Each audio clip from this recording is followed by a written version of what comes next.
Good afternoon, ladies and gentlemen. It is, default that out there, marvelous. It is Thursday. Actually, let me close this door all the way. This M is watching Animu upstairs. My Hero Academia doesn't need to be part of this podcast. Hashtag not net. Welcome back. It's Thursday. January the 30th. We're almost 1/12 of the way through yet another shit show. It's okay, guys. It's going to go faster than you think. It's another technical podcast. Glad you could join us today. Got another great show lined up for you as always. Although, just like last week, short list of news. And so, you know, if you've got a particularly long trip into work, get fucked. No hope here. For you. You're going to get halfway to work, no more podcasts. You're going to have to, like, listen to something else. You're going to have to actually turn on the radio and experience radio jockeys. Are there any good radio jockeys still out there? Probably.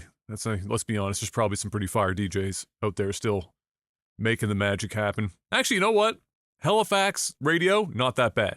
We're not down bad in 4K out here, so I shouldn't meme on them too hard. They're doing a good job. Before we get started, of course, just as Mr. Black is typing a very important email to another business associate after they buy another black tar heroin facility. Mr. Black, how's your week?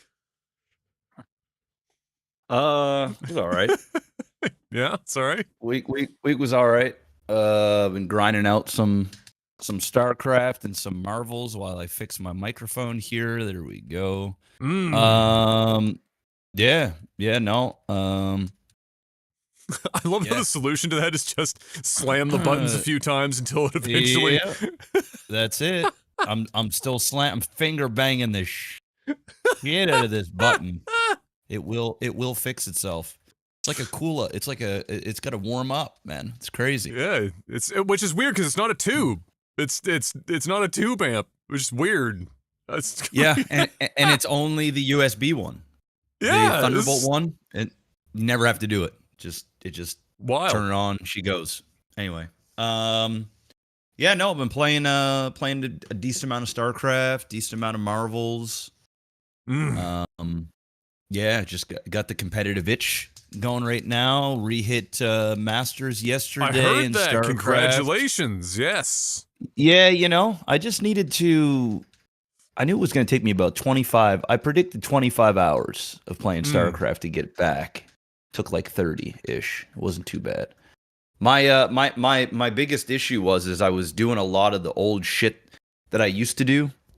You need new builds. I needed some new builds, and not only that, the old shit was very.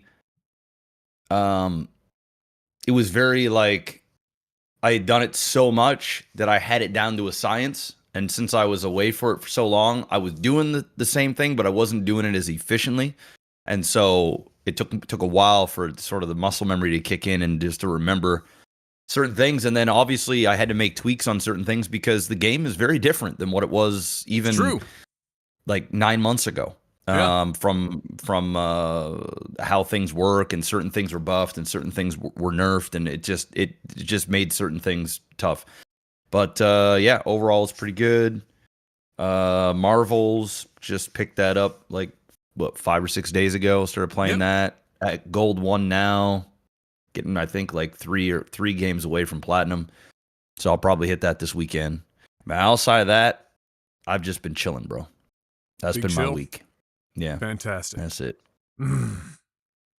Yeah, I mean, my week's been similar. We're both playing Marvel Rivals on the side. I'm just not playing StarCraft before I play Marvel Rivals. And continuing.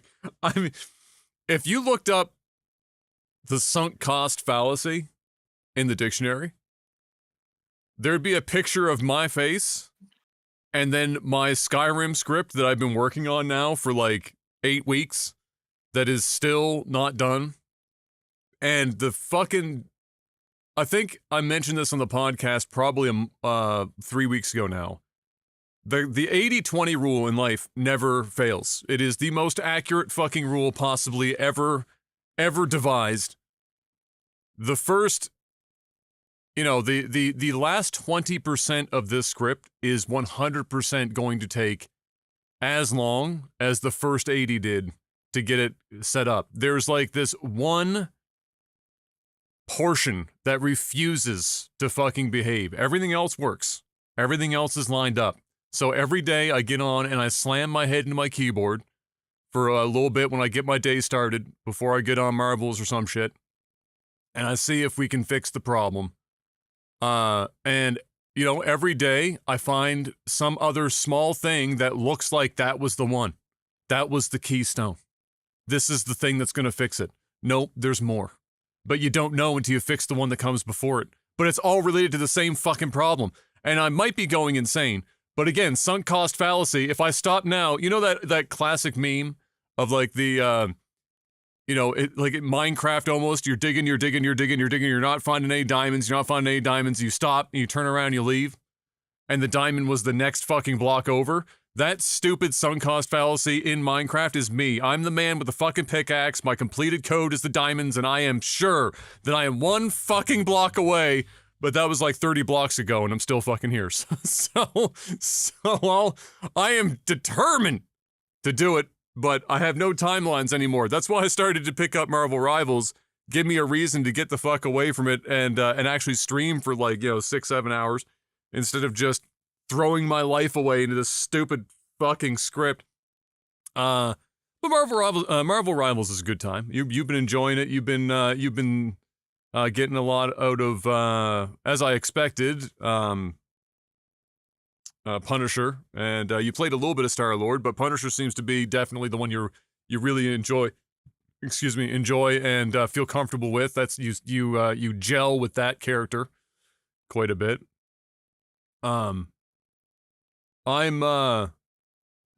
So having played, how many hours of this game have I played now? I'm probably 150 or so hours deep in Marvel Rivals. Bro. Because I got started way before. 15 hours, bro. I got like 15, 17 hours tops. Well, that's not like if you go and look in your stats, like what it shows you is actual just legitimate in-game, like the game is playing in ranked, like it will show you the hours, which for me is like right now, I don't know, 30 hours or something for this season. But like if you were to like guess like a Steam estimate, it's probably more like 150 fucking hours or some whatever the fuck. Anyway, the what I've discovered about Marvel Rivals is that there is functionally almost no difference in brain power of the average player between Bronze and Platinum 3. That band of player is almost fucking identical. There is a very small difference. The difference is in how much horse blinders exist for players, meaning they go in and they treat it like Call of Duty. Nobody else exists. It is just them, regardless of role. It is them on an island. Their team, they're just NPCs that are supporting them to accomplish their goal specifically. That's Bronze. The higher you get closer to Platinum, the greater the awareness of the person is of the other teammates around them and their individual roles that they are supposed to be playing to accomplish this goal. But the skill level is not dramatic between all that band. So you keep climbing, you're like, here we go. It's fucking coming. It's fucking coming. It's fucking coming. You get all the way up to Platinum, and the game will find a way to hand you people that like you don't understand how they got to Gold 1 with you. Like you look at their play, like how they're not just their stats, but like their fundamental understanding of what the fuck is even going on, and you think to yourself, how in the hell have you even gotten it would require you to have played this game for like 20, 30 hours to even get here. Who carried you here? Because fuck, Why? And they'll give you that until you were like on a treadmill where you might crack into plat, and then it will just bring it back down to like gold 1. And if you're real lucky like me, that's why we call it the golden treadmill on my stream. It's my stream title, the greatest golden treadmill of all time. Shit's 24 karat front to back. It will send me from platinum to silver to platinum to silver to platinum. And my individual play over time is just getting better and better and better to the point where if you watch my play style and my splits on how I do as a healer, I'm like I'm in some other fucking universe, and I'm in the spot where back in the day in League, when you played and you had to get out of like silver, it's the same phenomenon. You have to play you have to be a psychiatrist to everyone on the fucking team. Band them all together. Make sure they understand what's going on to have a hope and play out of your fucking mind, because this is 6v6. There's a lot of shit going on at any given time. And so last stream, no joke, I was getting real upset all the time. It was like you know, getting heated. I'm like, oh, competitive. No. No more. I just go in. I already know my role. I will occasionally tell somebody to go fuck themselves because they're an idiot, but otherwise, I don't even get hype anymore. I go in, I know. People are like, why are you trying? Like, I started playing Rocket last stream. Played Rocket. So next time we play together, I'll be hooking you up with some infinite ammo or some shit. So, I started playing Rocket. People are like, why aren't you trying this out and like, not unranked? You might hurt your rank. I'm like, who gives a fuck? Yeah. It's like, first of all, this game hurts my rank regardless of who the fuck I'm playing, so it doesn't matter. I don't care anymore. I'm going out there and I'm just, if it's somebody, I played Hulk for the first time. I don't give a fuck anymore. I'll just play whatever. And you know what I discovered? The win-loss ratio don't even fucking move. So, fuck it. I started watching some high ranked like leaderboard play, because this game has everything. So if you haven't figured this out, if you want to learn how to play any character, you can literally go to leaderboard right now, click on anyone's profile in the top whatever the fuck, 100, top 10, doesn't matter. And unless they put them private, which very few people do, you can literally go watch their full games. Any one of their recent full games. In full, switch to any character that's on the field, watch the whole thing, how they play, how the team plays together, what comps they're using, what angles they hold on maps, the whole fucking kit and caboodle. You can get all that information because this game is good and made by people with functioning brains. So I went in and I watched a bunch of play for Luna, which is my main, Luna Snow, the healer. And what I discovered is I learned nothing. I play identically. The difference, of course, is that their accuracy is about 10% on average higher than mine, but I play identically. I ult at the same times. I get out at the same times. I choose my healing at the same rate. I am functionally the same, but for the fact that my team is often completely stone cold fucking dumb. They don't know when they're getting healed. They don't know when they're not getting healed. Why? My favorite as a healer is, why wasn't I getting healed? I'm the DPS! They were either A, getting healed the whole fucking time, but they're retarded, and they're standing in front of 6 people getting attacked at once, and they have 250 health total, which means it's physically impossible to fucking keep them alive without an ultimate from Luna. Literally impossible. B, they are 4 walls, 6 buildings, 3 area codes, and a fucking FedEx package away from any given healer at any time, because they, again, have blinders and they've run off on a magical, mystical journey of hope and wonder. And all the healer can see on their screen is an icon that is representative of the DPS that is supposed to be anywhere near anyone else. And then when they die, they're like, the healer!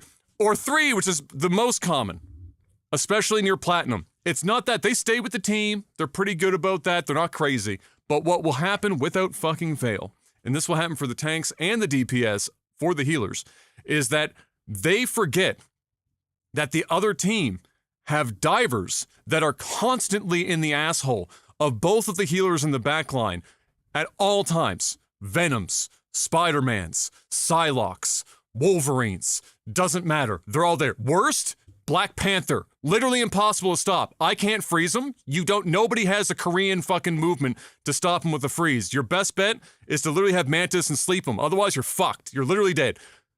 and they will always eyes forward because all they see is shoot gun, one direction, move point.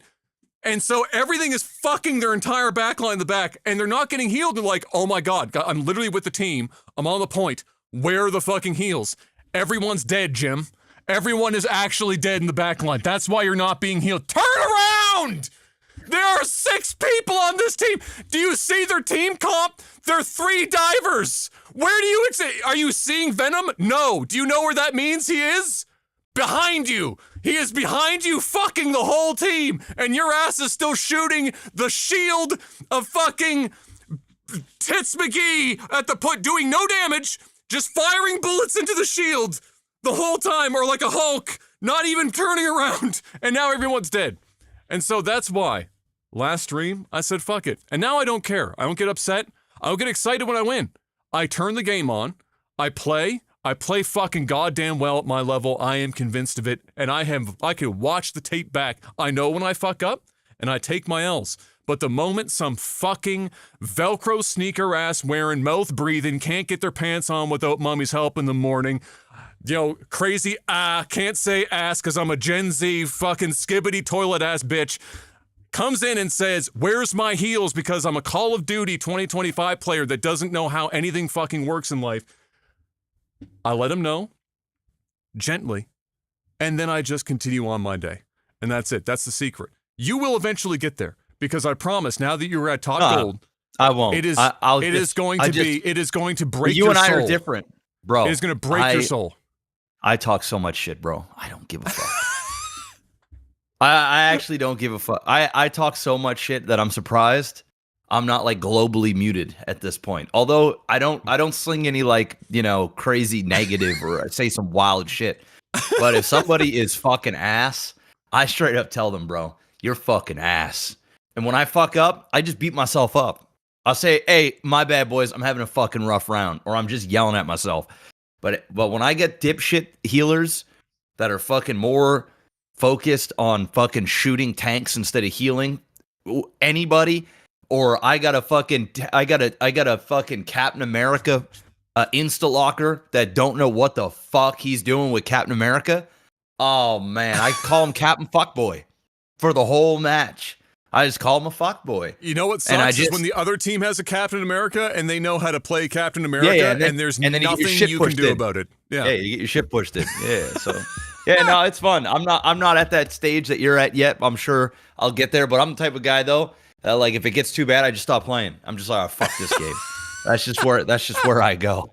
So right now I'm still climbing. So I feel like I'll hit platinum here in the next couple days, and then we'll see from there. But yeah, it'll only take me dropping down to like gold 3-4 times before I just fucking crash out hard. So yeah, it's all good. I did crash out hard. You walked in the other day, like a week and a half ago or whatever. You dropped into the stream and I was on full you were crash crashing. out. Yeah. Oh yeah, you were crashing. Yeah, but I was just laughing. I'm like, yeah. Yeah, I'm like, yeah, feel the power. Yes. Join the dark side. Oh yeah. But I'm used to it, man. I gave up on that shit. I'm just used to stupid. I'm just used to it. Somebody said in chat, are we talking about League? You would think, but no. Marvel Rivals. It's the same thing. The latter experience. The psychology is the same thing. It's identical. It's the same shit, bro. It's identical. Yeah. Anyway, video game news, Mr. Black. 3 dudes in a basement. And that's just not some weird esoteric porn from 1999. 3 dudes in a basement with some toothpicks and gum put together AI DeepSeek over in China. Which has handily destroyed everyone, including and it's also open source, just to pour salt on the wound. DeepSeek. So, I believe that this is made as a side project. It was funded by some finance group or hedge fund or something like that. It was a side project put on. And there was a handful of people put on it, and they were paid somewhere in the neighborhood $5, $6, $7 million in that neck of the woods. And they put together DeepSeek, which is another AI model, similar to that of something like a ChatGPT, Claude, etc. And as it turns out, it shits on everything by like a large margin. like fucked up margin. And on top of that, like I said, it's open source. Just again to pour salt on the wound where everyone over here in the West has gone closed, including OpenAI, which at one point decided that their name doesn't actually mean anything. They're just calling themselves OpenAI. So as that happened, the world immediately started downloading DeepSeek and using it like crazy. It instantly became like the #1 fucking app. Everyone's blowing this shit up. And immediately companies are like pivoting, trying to fold this in instead of the others. Because one of the kind of important pieces here is that not only is it open source, which means that anyone can take it and modify it for their own needs. So companies can modify it, whatever the fuck needs to happen. It also doesn't run off of the special cores, let's call them, that NVIDIA typically uses when they're pushing AI. It just uses regular GPU compute, which means that you can use basically fucking anything and it will just scale on speed without the fanciful fucking extra bits that NVIDIA has been pushing that has contributed to their $6 bajillion valuation. And so what happened on Monday? Well, NVIDIA, at least for a time, I'm sure some people, it's made it up a little bit by now, but I haven't checked today. On Monday, it dropped 17%, their stock in one afternoon. 17% off of the news of DeepSeek coming out, not requiring quite as much of NVIDIA's fancy magic sauce to get the job done, which is equal to about, in case you want to do the math on that, $600 billion in value in the company evaporated in one afternoon.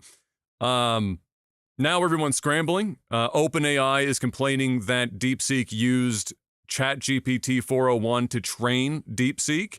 There is a technical term for that when you use one AI to train another AI. I think it's the distillation or something along those lines, which they allow if you don't use it for commercial purposes. And so they're complaining about them using their information, like DeepSeek using ChatGPT's or OpenAI's information without permission, which is ironic because currently OpenAI and ChatGPT is currently being sued all over the world by several major entities for them using their information without permission to train ChatGPT. So it's basically a bunch of assholes, all being assholes, pointing fingers at other assholes and saying, no, you. And whoever comes out king asshole is the one that's worth a couple of $1 trillion. So it's just a complete mess out there right now. NVIDIA's in shambles. OpenAI is in shambles.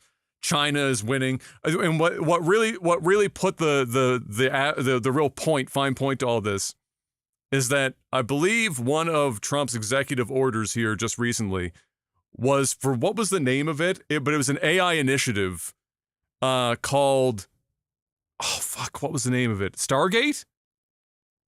I think it was something like that. Anyway, it was for $500 billion of investment.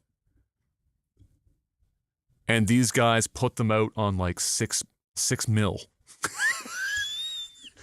So if you're wondering how much of a possible grift right now is happening in the AI space, where somebody can go to the government and convince them that $500 billion is a necessary investment right now to dramatically improve, when a couple of guys on a shoestring budget just fucking outdid everyone, now you know.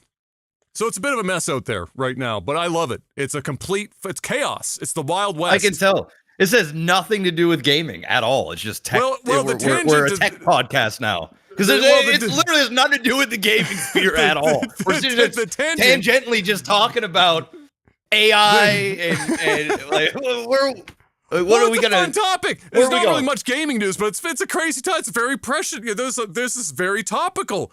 AI is being used for everything right now, gaming included. Everyone is using AI, but it is crazy. It's wild. I love it. It's completely insane. It's the Wild West. It's complete bullshit. It is definitely like peak. Waiting for Skynet type shit, but we're a long ways off, and we can see that now. I just really find it fun to watch. It's kind of reminiscent of many of the other points in the like the Web 3.0 to even 2.0 space, where it's just a bunch of like tech billionaires all all like suing each other over shit that they all do to everyone else, and it's just like whoever wins the lawsuits just comes out and they're technically the winners because they're all doing illegal shit all the time, but it doesn't matter because you hit like critical mass, and so you just do whatever the fuck you want. Which is great for China because they don't have copyright law over there, really. They don't give a fuck. So they're just doing whatever they want. No constraints, no rails. It's a dumpster fire. It is glorious to watch from the sideline. I'm just waiting, Mr. Black, listen. I'm just waiting for whichever AI model wins so I can finish my goddamn Skyrim script, okay? Whichever one can finish my script is the winner in my books. But we're not there yet. None of them can do it. It's too complicated out here in these streets. But the last little thing here is that this is sort of related, as we talked about last week's announcement with the 5090, the 5080, the NVIDIA new graphics cards. Those reviews came around. Short and sweet on this one. They are not even remotely close to what, as you could imagine, was talked about at that conference. It's a complete fucking crapshoot. However, if you are interested in spending like 30% more money for 20% more performance, if that ratio sounds good to you, guess what? They've got a card for you. Canada, though, I would suggest maybe no. Canada is just for like the conversion of the standard cards. So this isn't even like the fancy ones that the board partners and shit are gonna do. This is just like some minor conversions, are like $3,000 for a 5090 base. It's gonna be, some of these models are gonna be $4,000 Canadian by the time it's all said and done. Do not, I swear to Christ, bro. I mean, our dollar's ass. So I mean, it don't help. But well, it doesn't help. But just perspective, if you do the raw conversion, I think it's like a 5%. Like there's 5% extra beyond the dollar conversion. So if you want to convert the $3,000 to USD for all you guys out there in Mercaland, that gives you a rough idea. But you can see all the charts around. We already know what the prices are looking like anyway. The 5080 review came out. It's basically kind of also whatever. It's not really moving the needle anywhere while also still costing a goddamn fortune on the market. It is what it is. It's a great advertisement for AMD's 7900 XTX. If you're about to spend anywhere north of like 700, 800 US, you can get an XTX for like $850, $900. I think the 5080 is going to go for 12 to 13 or more. So buckle the fuck up. Either way, there you go. It's all shit. Don't worry though. AMD has never ceased to miss an opportunity to capitalize and get ahead. They are the kings and queens of an opportunity being presented and fumbling it every fucking time. So I'm sure instead of actually capitalizing on NVIDIA's currently weak proposition with the 5 series, AMD will do absolutely nothing and just settle themselves further into mind share debt with the rest of the gaming world, as they do. Actual gaming related stuff this week, Mr. Black. BioWare's Gary McKay posted an update outlining the future of BioWare post Dragon Age Veilguard, a game that I am almost certain has them on their last shot before EA folds them into the parent company entirely. I will pull this up here so I can read this for you guys. But if you are online at all in the gaming space, you would have seen the discourse around Veilguard. It's not a good game. At the very least, it's an average game with some of the worst writing in a AAA game in 10 years or more. It's bad, like really horrible. And a almost perfect encapsulation of everything that is currently kind of shit in the AAA space. And now BioWare is forced to pivot yet again in what I would only assume is their last-ditch effort with this next Mass Effect game that's coming up because they don't have any more options. Veilguard cost a lot of money, not making them much money. That's just the way it is. So the message was, hello everyone, today we are turning towards the future and preparing for the next chapter in BioWare's story. As we announced in August of 2023, we are changing how we build games to meet the needs of our upcoming projects and hold ourselves to the highest quality standards. Now that Dragon Age The Veilguard has been released, a core team at BioWare is developing the next Mass Effect game under the leadership of veterans from the original trilogy, including Mike Gamble, Preston Wadamanuk, I should probably butchered that name, Derek Watts, Parrish Lay, and others. In keeping with our fierce commitment to innovating during the development and delivery of Mass Effect, we have challenged ourselves to think deeply about delivering the best experience to our fans. We are taking this opportunity between full development cycles to reimagine how we work at Bioware. Given this stage of development, we don't require support from the full studio. We have incredible talent here at Bioware, and so we have worked diligently over the past few months to match many of our colleagues with our other teams at EA that had open roles that were a strong fit. Today's news will see BioWare become a more agile, focused studio that produces unforgettable RPGs. We appreciate your support as we build our new future for BioWare. Gary McKay, General Manager for BioWare. Mr. Black, BioWare in the early 2000s, even into the mid 2000s, was in like what I would consider the pantheon of developers. The ones that when they put out a game, you didn't, even if it wasn't a game that you were maybe particularly interested in, you knew that it was going to be like a game of the year contender. Like it was like without fail, they were putting out games that were going to be in that conversation. It was Blizzard, it was Bethesda, it was BioWare, the Triple B. Those three were like fucking, basically, they put out a game. You didn't even have to think about it. You're like, yeah, that's going to be it's going to be good. Adam's drinking Corona. Apple juice, by the way. It's apple juice. It's one of them apple days, juice, by the way. It's one of them days. I had it in the fridge. I had it in the fridge last night. Man, I'm over here sipping on water. This guy's got a beer out. I need to get me a beer. I already drank my liter of water for this morning. I had this in the fridge last night, but I left it in the freezer too long, and so I had to put it in the fridge to like unfreeze. And I saw it just before the podcast. I was like, Yeah. Yep. I could go for that. But yeah, those studios, and then at some point Blizzard, or not, well, Blizzard, yes, but they're like most of these studios all fell off, and BioWare is no exception. BioWare 100% fell off hard.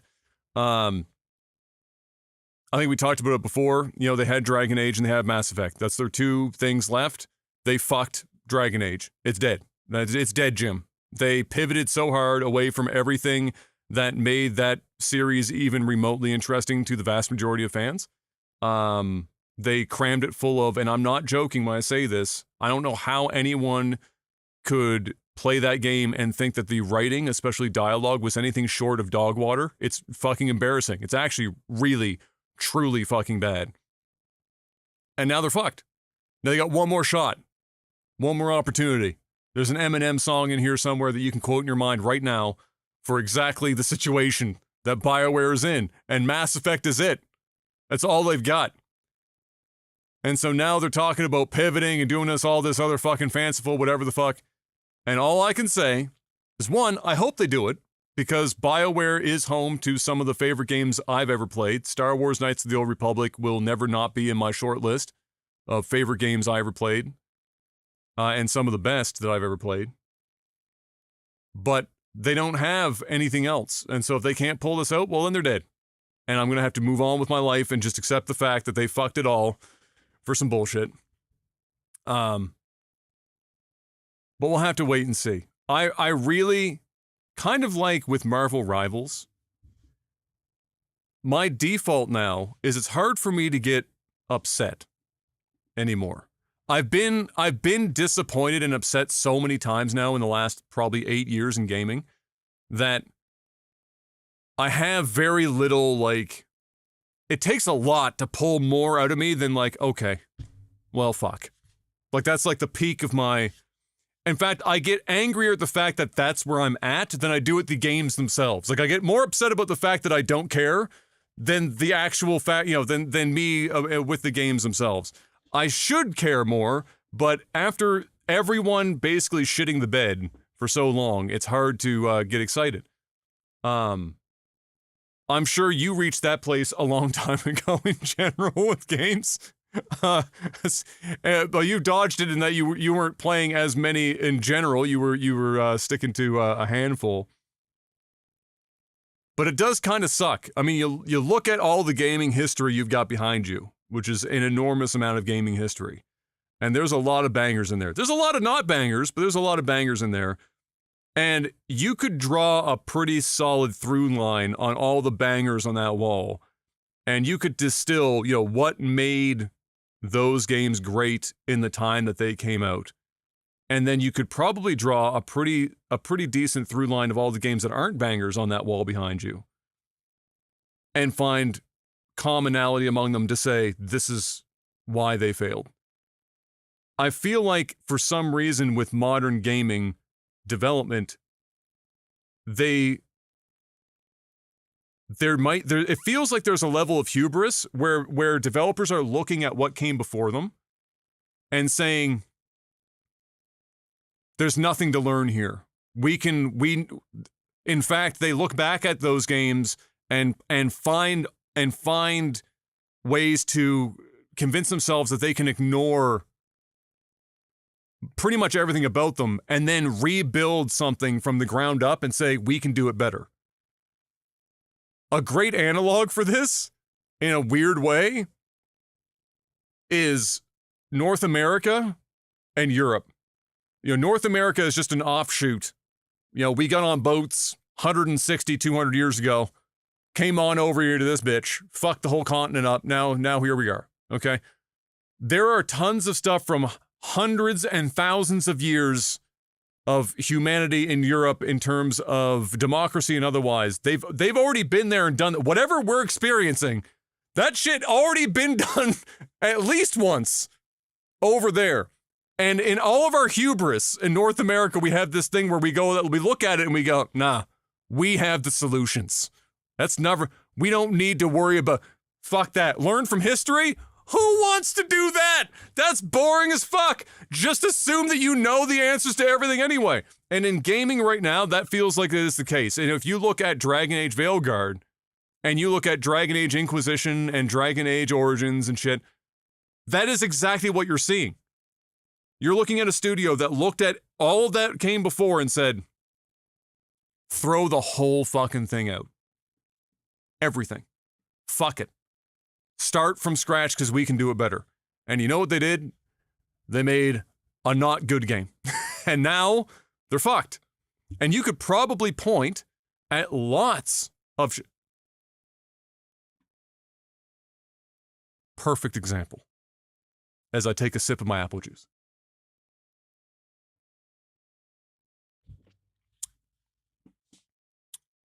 Stormgate. Stormgate embodies this so much it hurts if you think about it. And they told on themselves in real time in the development diaries where they would never stop name dropping StarCraft. Occasional Warcraft gets sprinkled up, but mostly StarCraft. And they managed to ignore nearly fucking everything. Pick an aspect. Basically, the whole fucking thing, from art style, straight through mechanics, balance, the whole 9 yards, all of the history, all of the knowledge learned. And they're like, nah, we can do it better. And look what that produced. Unwashed ass is what it produced. Swamp ass. Hubris drenched, dead in the water ass. And so I'm hoping against all hopes here that on this last attempt, the leadership at Bioware say to themselves, we can't do that again. We can't ignore everything that made these games great before and think that we can just reinvent the wheel and somehow, hit a home run and do everything better right out of the gate. We can't. We have to. This is an iterative process. Somebody mentioned this in chat. What does Nintendo do better than everyone else other than make what we call here in quotation marks video games? The game part, very important. The video part, not so much. The game part. Look at what they do. they don't necessarily constantly fucking reinvent the wheel. And even when they seem like they do, like let's say Galaxy, right? The fundamentals are all still there. They didn't just fucking throw the baby out with the bathwater, buy a new tub, put it in a new condo, plant it in a new area code, and fucking try to reinvent Mario in its entirety. It's iterative. And when's the last time that Nintendo has put out a main Mario game that's been bad? In 40 years. Dude, I'm going to say 40 years. 40! Longer than you've been alive! They haven't fucked it! You know why? Because I think the only one might have been Mario 2 for the NES. And that wasn't even originally a Mario game. They rebadged it. That was what, Toki fucking whatever the fuck, and they rebadged it. And even then, it's not that bad even of a game. It was still fine. Yeah, it's just not Mario. It's just not Mario. Yeah. That's like 30 years old. Yeah, it was more than that. Yeah, it might be. It's more. Yeah, well, no. It'd be 90, what? Not with Mario 2 was. Mario 2. Was that 90? Came out in 88. So yeah, 88. It's 30. Okay, yeah, no, it is. Yeah, okay, so it's 37 years old. We're at the age now where time is a flat circle, Mr. Black. We don't know how to fucking consider 30 years anymore. But think about that for a second. And why? And if you think about it, it's that they don't fucking do it. But everyone else just keeps thinking that they have the secret sauce. They've got, a new person comes into a company, new leadership, new whatever, and they are convinced that they can do it better with absolutely no help from learning from what happened before. And you end up spending, here's the problem, you end up spending hundreds of millions of dollars now. Mario 2 didn't cost $400 million.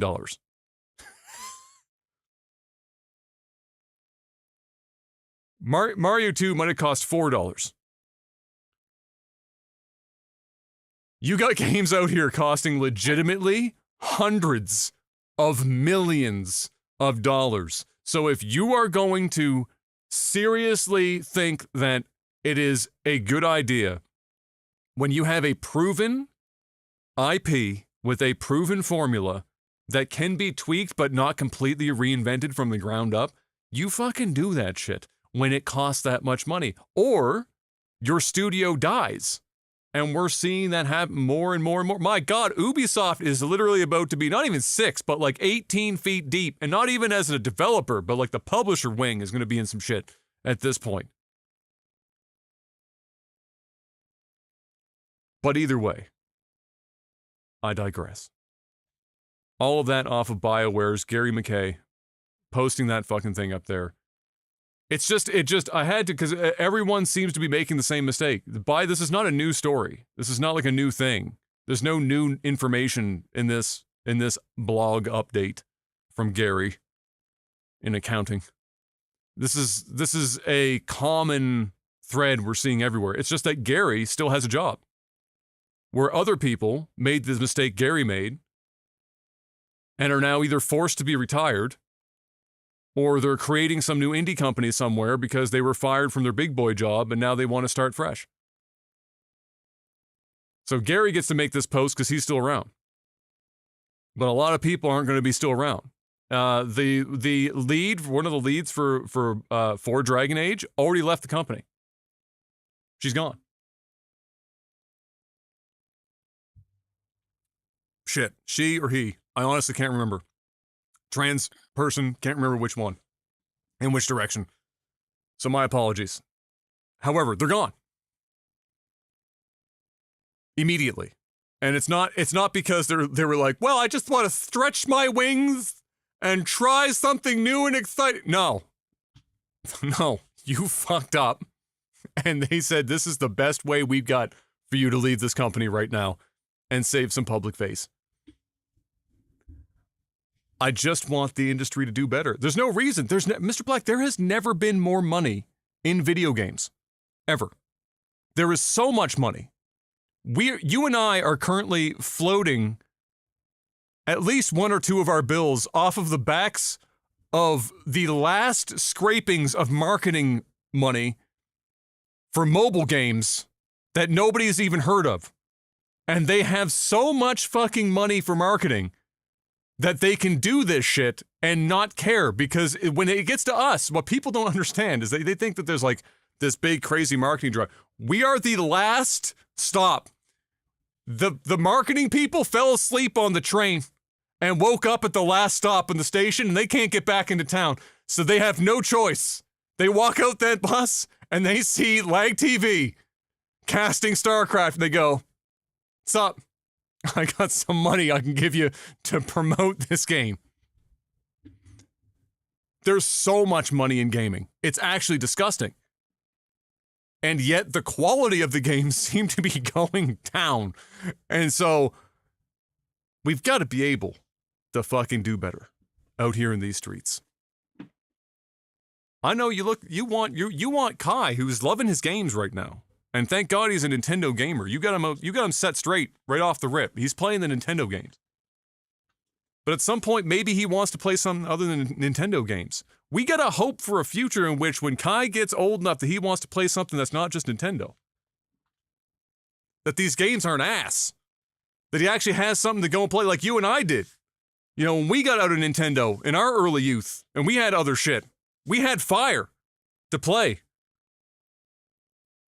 We gotta hope that we can do that so that when Kai goes out and plays, it's not just, here's a $90 game that you spend $400 in microtransactions in order to get past the first fucking 3 minutes of the game. We gotta hope. Yeah. Thank you for coming to my TED Talk. Do you have anything that you want to add to that while I have a drink of juice? What are your thoughts, Mr. Black? About what in particular? You've been yapping and going. I don't know Anything. I don't know. Listen, man. What do you think what do you think some of the bigger issues are that seems to be causing this kind of stuff to constantly be happening? Because this isn't like a one-off. No. I mean, there's a lot of things. I think it's two-sided. There's a lot. Yeah. There's two or three sides to this coin. First is, when I was younger, I used to really like eating coffee crisp. I remember I used to live in an area, and there was this little tiny corner store in the bottom of a big ass apartment building. Mm. And I would go there a few times a week, and I'd buy me a coffee crisp, and I'd buy me a 600 milliliter of grape drink. That's what I would do. Okay, I gotta press pause for a moment here, Mr. Black.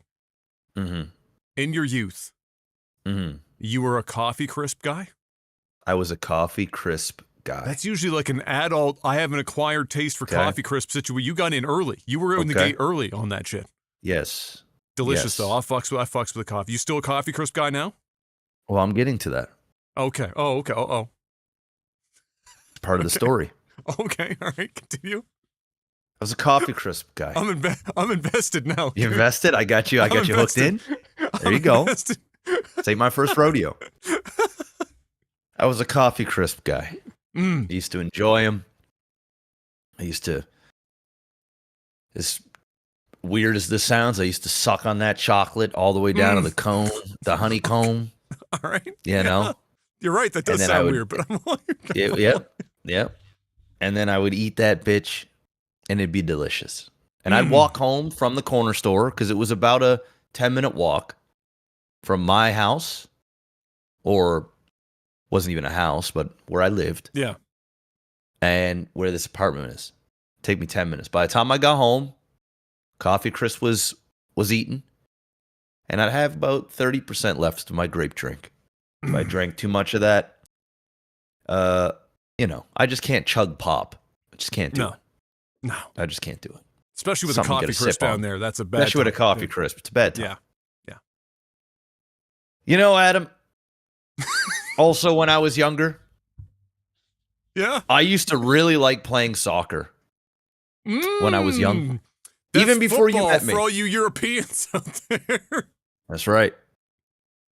I used to play some soccer as a kid, and I think my my old childhood buddy Teo got me into it. He was big in soccer. He got me playing. I was never particularly good, but I did enjoy the game when I was younger.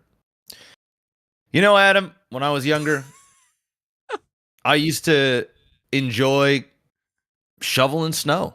I think I know where this is going now. But I used to. Yeah. I used to We like used to do it for shoveling money. snow. We used to We used to do it for money. Yeah. That's right. Get out there, shovel, hoorah. There we go. You know, Adam, when I was younger, I used to, let me tie this into video games here. I used to play on this old DOS.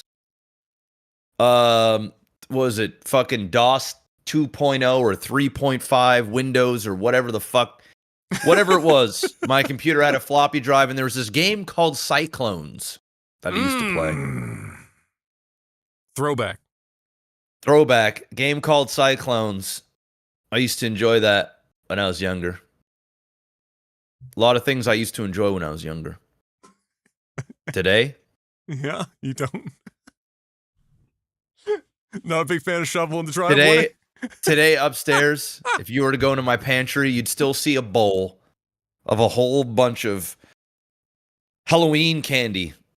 And the only things left in that bitch are Rockets and Coffee Crisp. Those are the only things. In fact, I would imagine that the Coffee Crisp is stale and tastes like ass. And you know what? It's funny. Way, in the States, our Rockets are Smarties in the States, just so that people aren't confused as to what that is.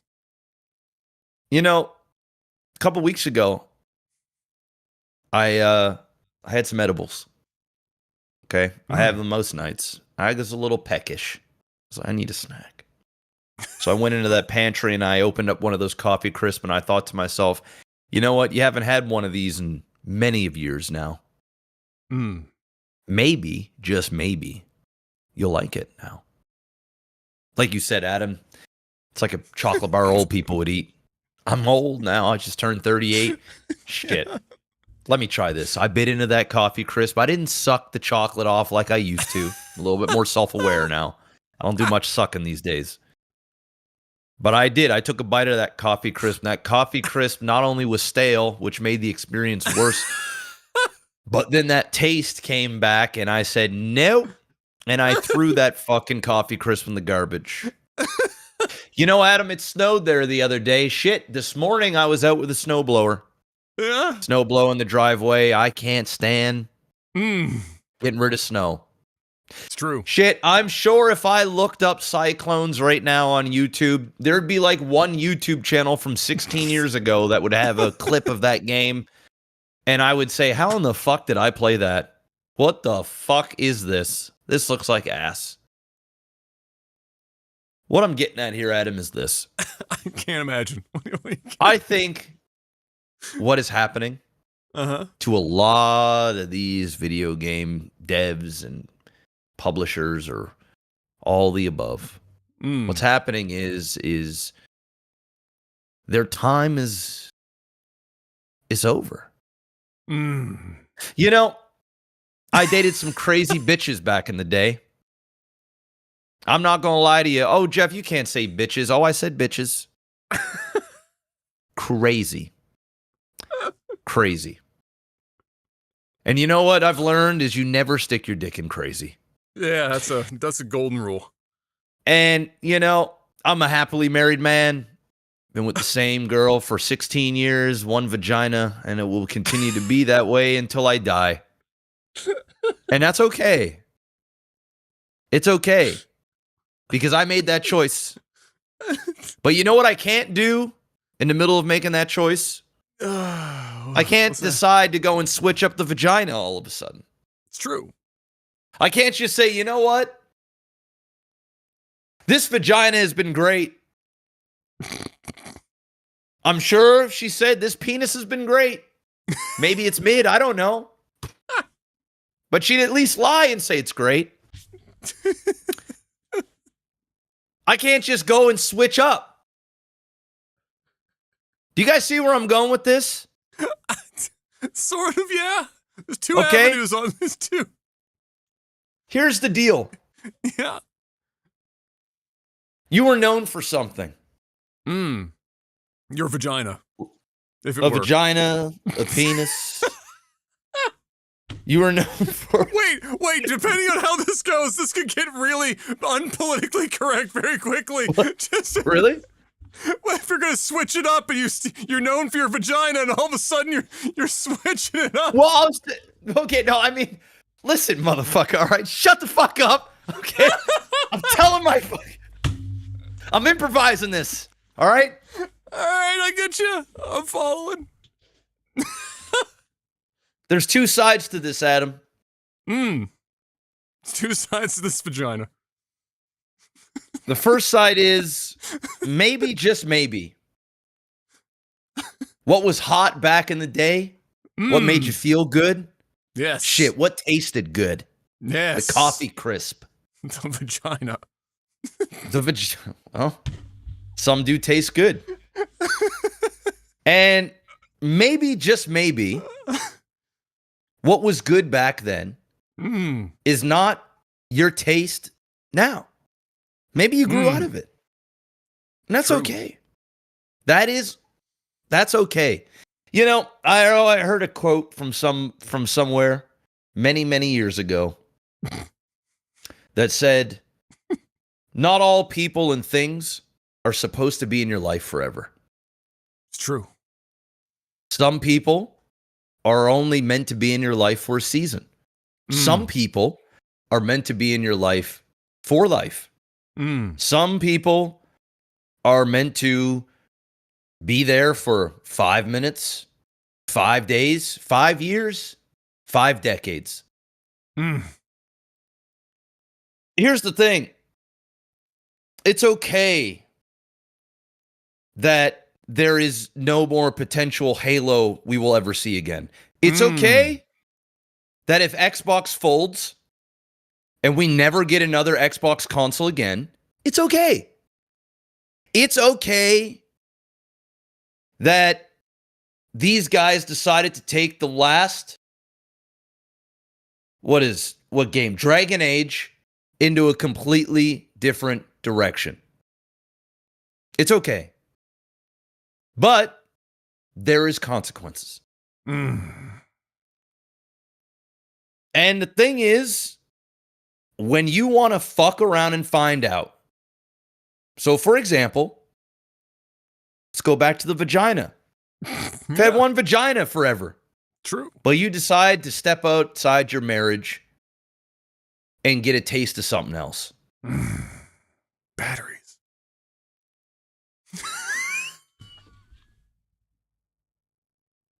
You can do that. You can. You can. It might cost you half your assets in a divorce. It might, I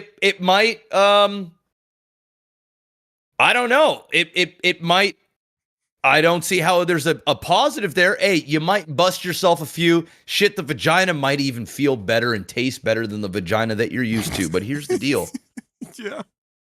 Here's the deal. There's consequences. You're damn right. Alimony. Yeah. Alimony's a real thing. You know what else is a real thing? Herpes. You know what else is a real thing? Wow. Yeah? You know what else is a real thing? What else? Breaking the heart of the person you love. True. That's a real thing. And you know what Dragon Age has done? They decided to go out and fuck another vagina. And you know what they did? They broke the heart of the player that they were in a relationship with. Facts. They changed the whole script. And although there may not have been a signing, an agreement in ink or blood, but there was a mutual, unspoken agreement that you are producing the game that I fell in love with, and you continue to produce that game. And you know what? Sometimes you want to spice things up in the bedroom. True. Sometimes you might throw on a little lingerie, aka throw in a new little skin or two in the game, or add a new little toy in the game, a new mechanic. Maybe you're bringing in a vibrator to stimulate the clitoris a little bit. I don't know, whatever it is. And maybe it works. Sometimes you fuck around and it works out. Sometimes you fuck around and you're like, no, I didn't really like that. Pineapple's my safe word. I'm going to say pineapple. I don't like that. And so the next game, you decide to not put that mechanic in there. And we're okay with that because sometimes we got to spice it up. We got to try out new things. But at least the body, the vagina, in this case, the game is the same. But when you decide to step outside of that marriage, outside of that agreement with your player, yes, there is dire consequences. Now, I don't give a fuck about why you decide to step outside your marriage and fuck around. I don't care if that game or that vagina hasn't been doing it for you for a while. Maybe you ain't getting it enough.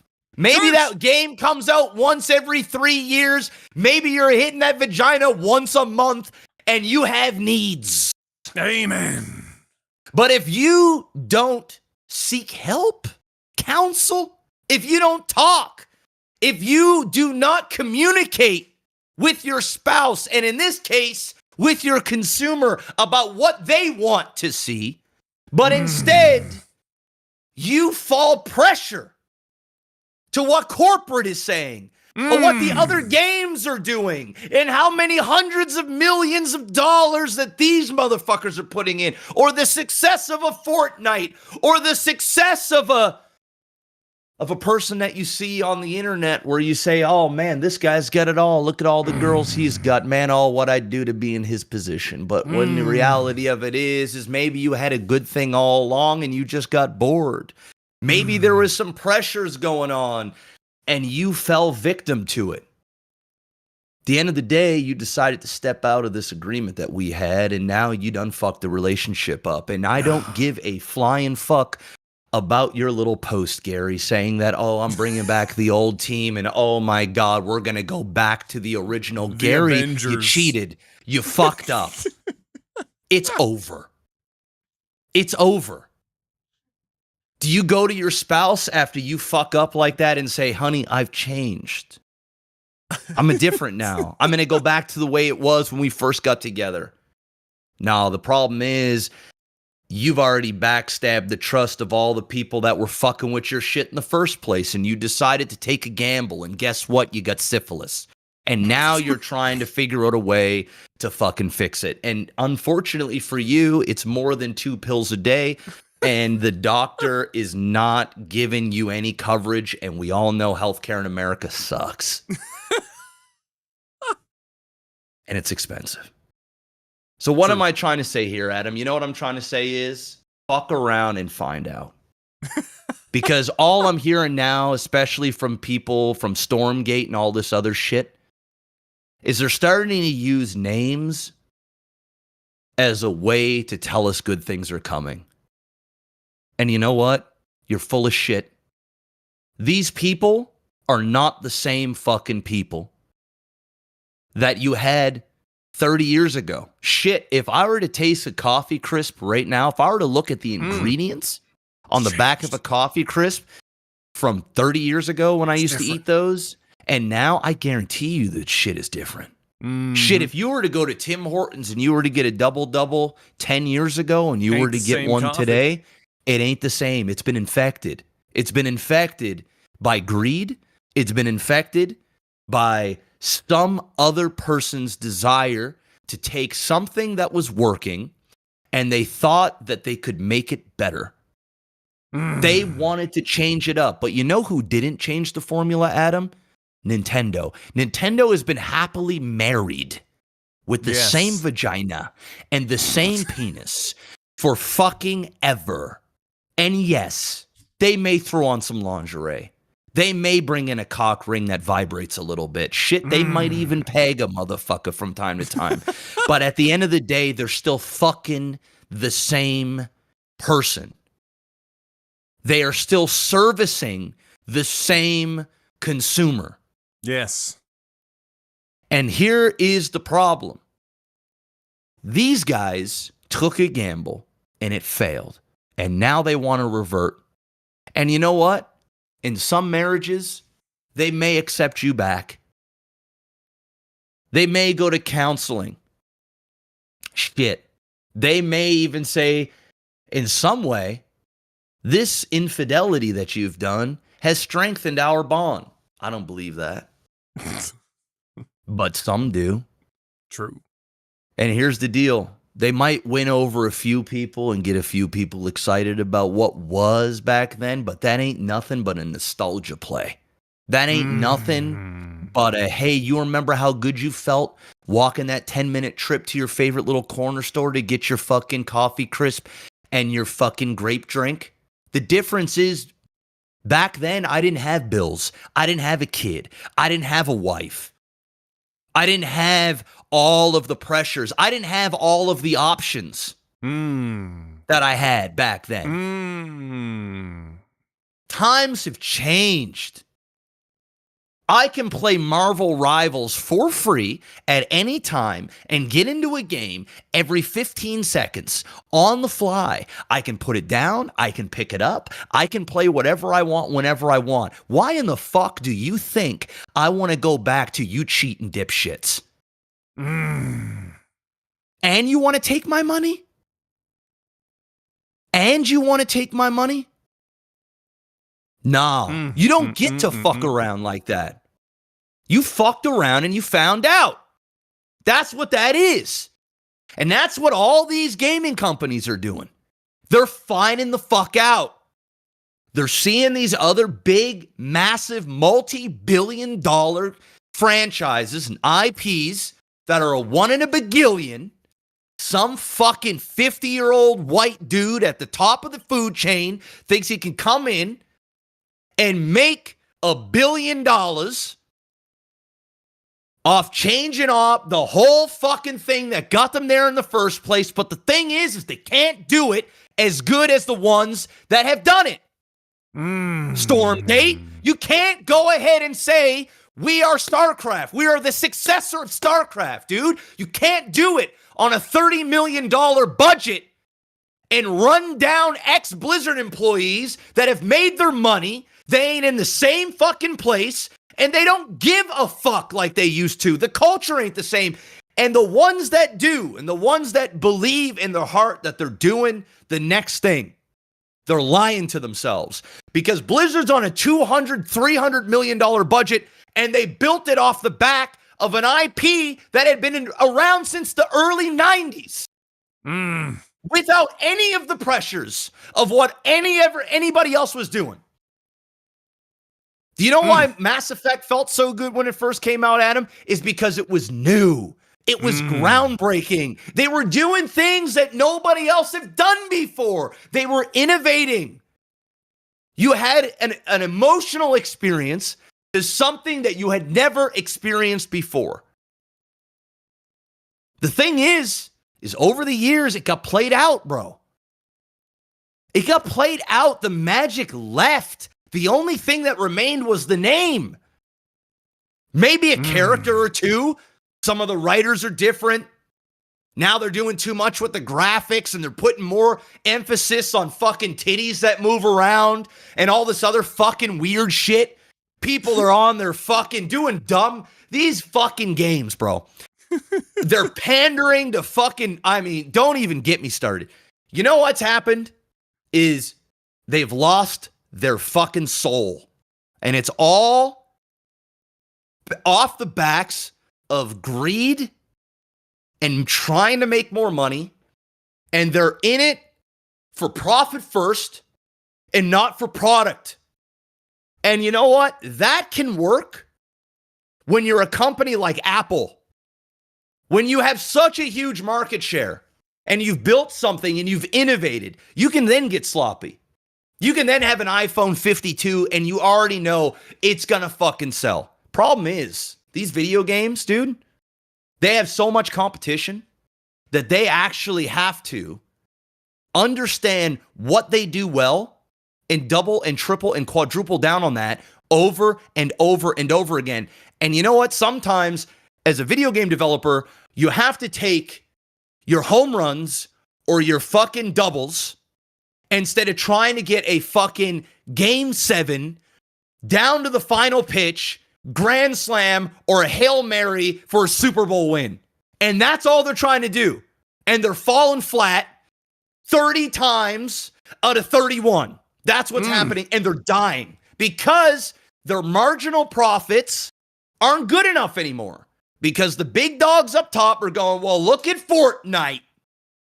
Look at Marvel Rivals. Look at what Minecraft did. And they're out there, look at what StarCraft did. And they're out there trying to recreate something that didn't get them there in the first place, and they don't do it as good. They just don't. And it's fallen flat, and people have choices. And so when I see shit like this, I just laugh. The writing is on the wall. It's over.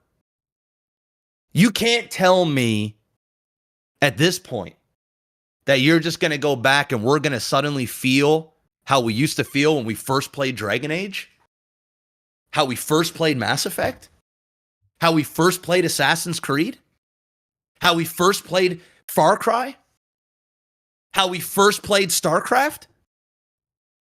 You're full of shit. You're full of shit. You're not first to market anymore. How we first felt when we played Halo? You remember that shit? Now when we turn that bitch on, we go, how bad is it? Seriously, how bad is it? We're trying to count the things that they did well. We didn't do that back in the day. When we put in a game, we bought a game, we just enjoyed the fuck out of it. We didn't play it with this like critic, pessimistic, fucking looking for every minute issue that the game has so that we can put a little tweet out there and fucking get 50 likes, maybe a few retweets. We didn't do that shit. We do that now. We do that now because we've been burned over and over and over again. But you know who we don't do that about? We don't do that about Nintendo. You wonder why? It's because they have set the precedent and the standard, the gold, the platinum, the diamond standard that, hey, when we got married and I said, till death do us part, Mario, Zelda, whatever, I meant it. I meant it. And now I'm showing it. And you know who's getting rewarded? Nintendo. Big time. You had a real good analogy here that I want to just expand upon, Mr. Black, that I think fits Nintendo real well. Okay?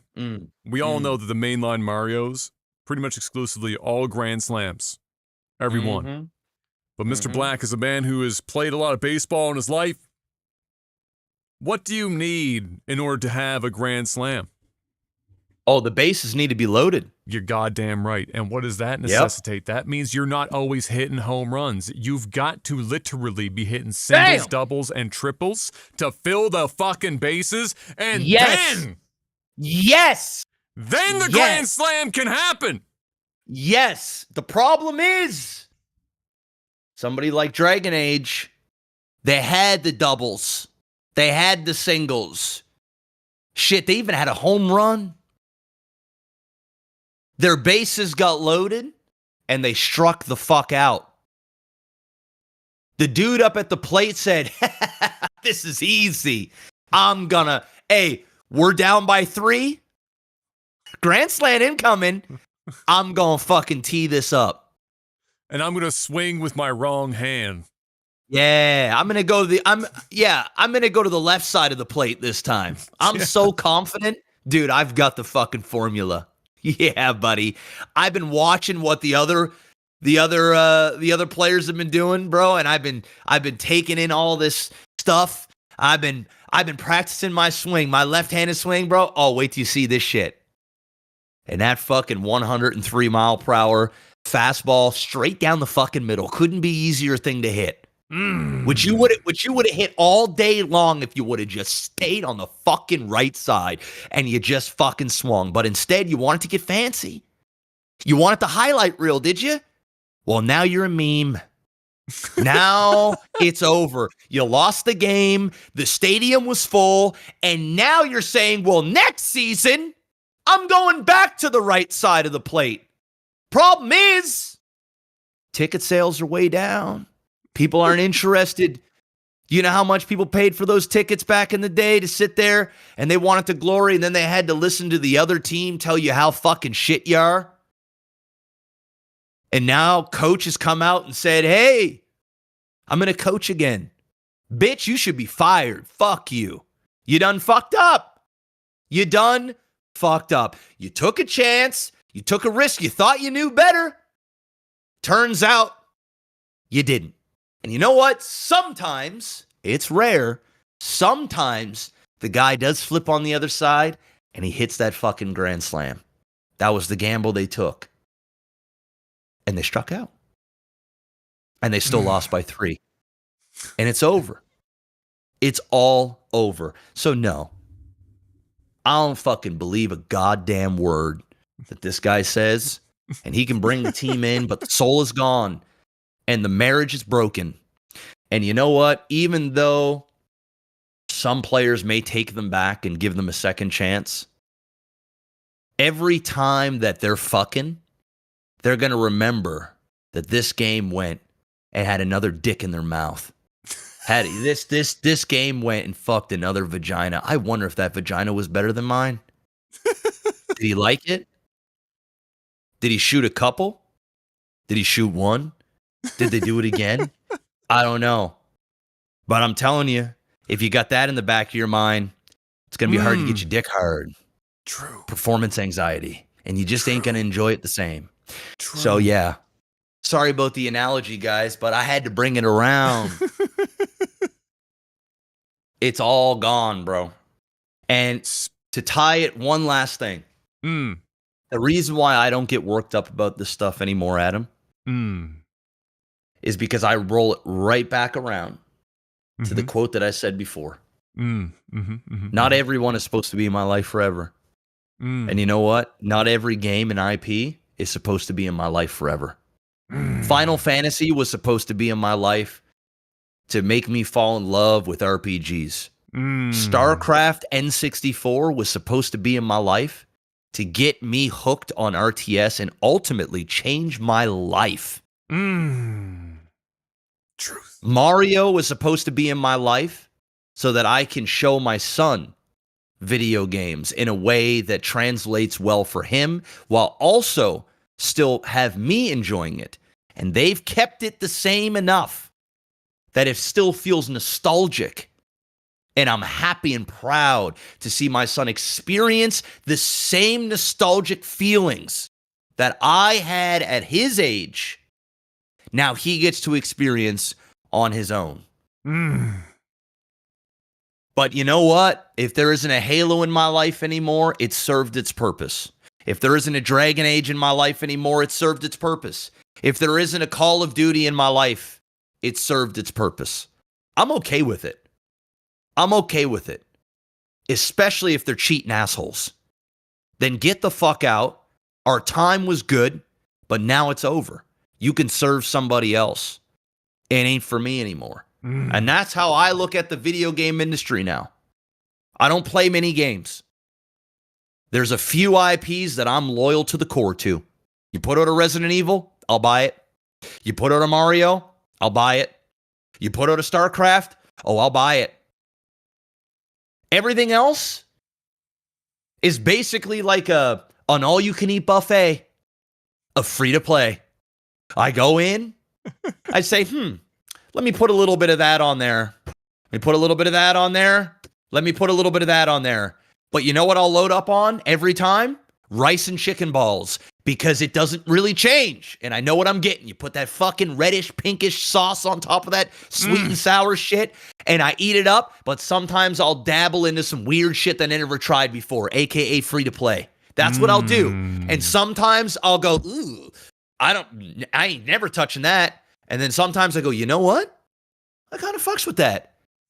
I think I'm going to play some of that. That's where I'm at. And I don't think it's ever going to change moving forward because I'm not at that place anymore of nostalgia. I'm old, jaded gamer. That's just who I am. Been doing this shit for decades.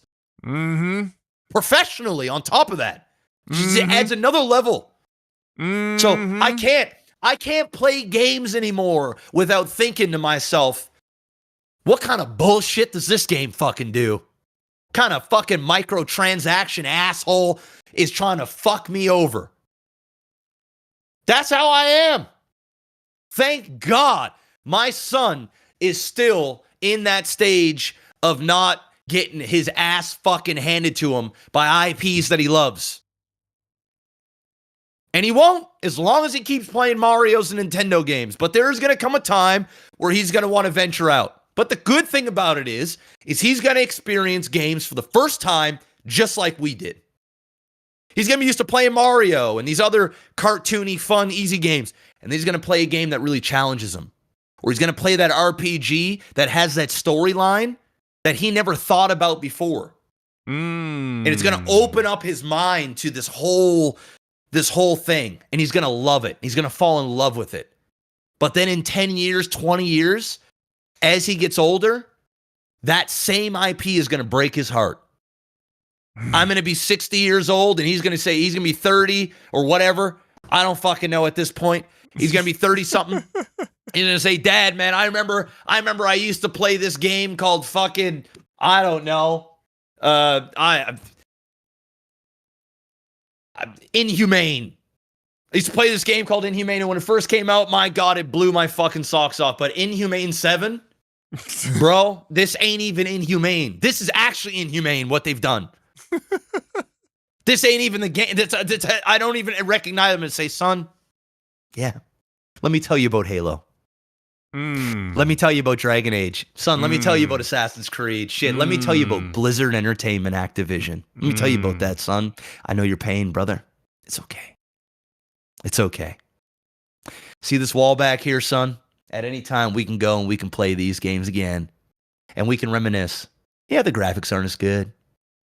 Yeah, mechanically, it's not the same. Shit, AI didn't make this game. But you know what did? Passion. Real people. Yes. And it made me feel a certain way. Preach. And I was happy to spend the $80. Yes. Now, they say shit's free. But they'll fuck you on the back end. Yes. Now you got to pay $180 just to be on an even playing field with everybody else. Shit. You got to pay $100 these days to get into a AAA game, and a shit needs to be patched day one. This is where we're at, son. See these here? No patches required. Put them in play. That's it. That's it.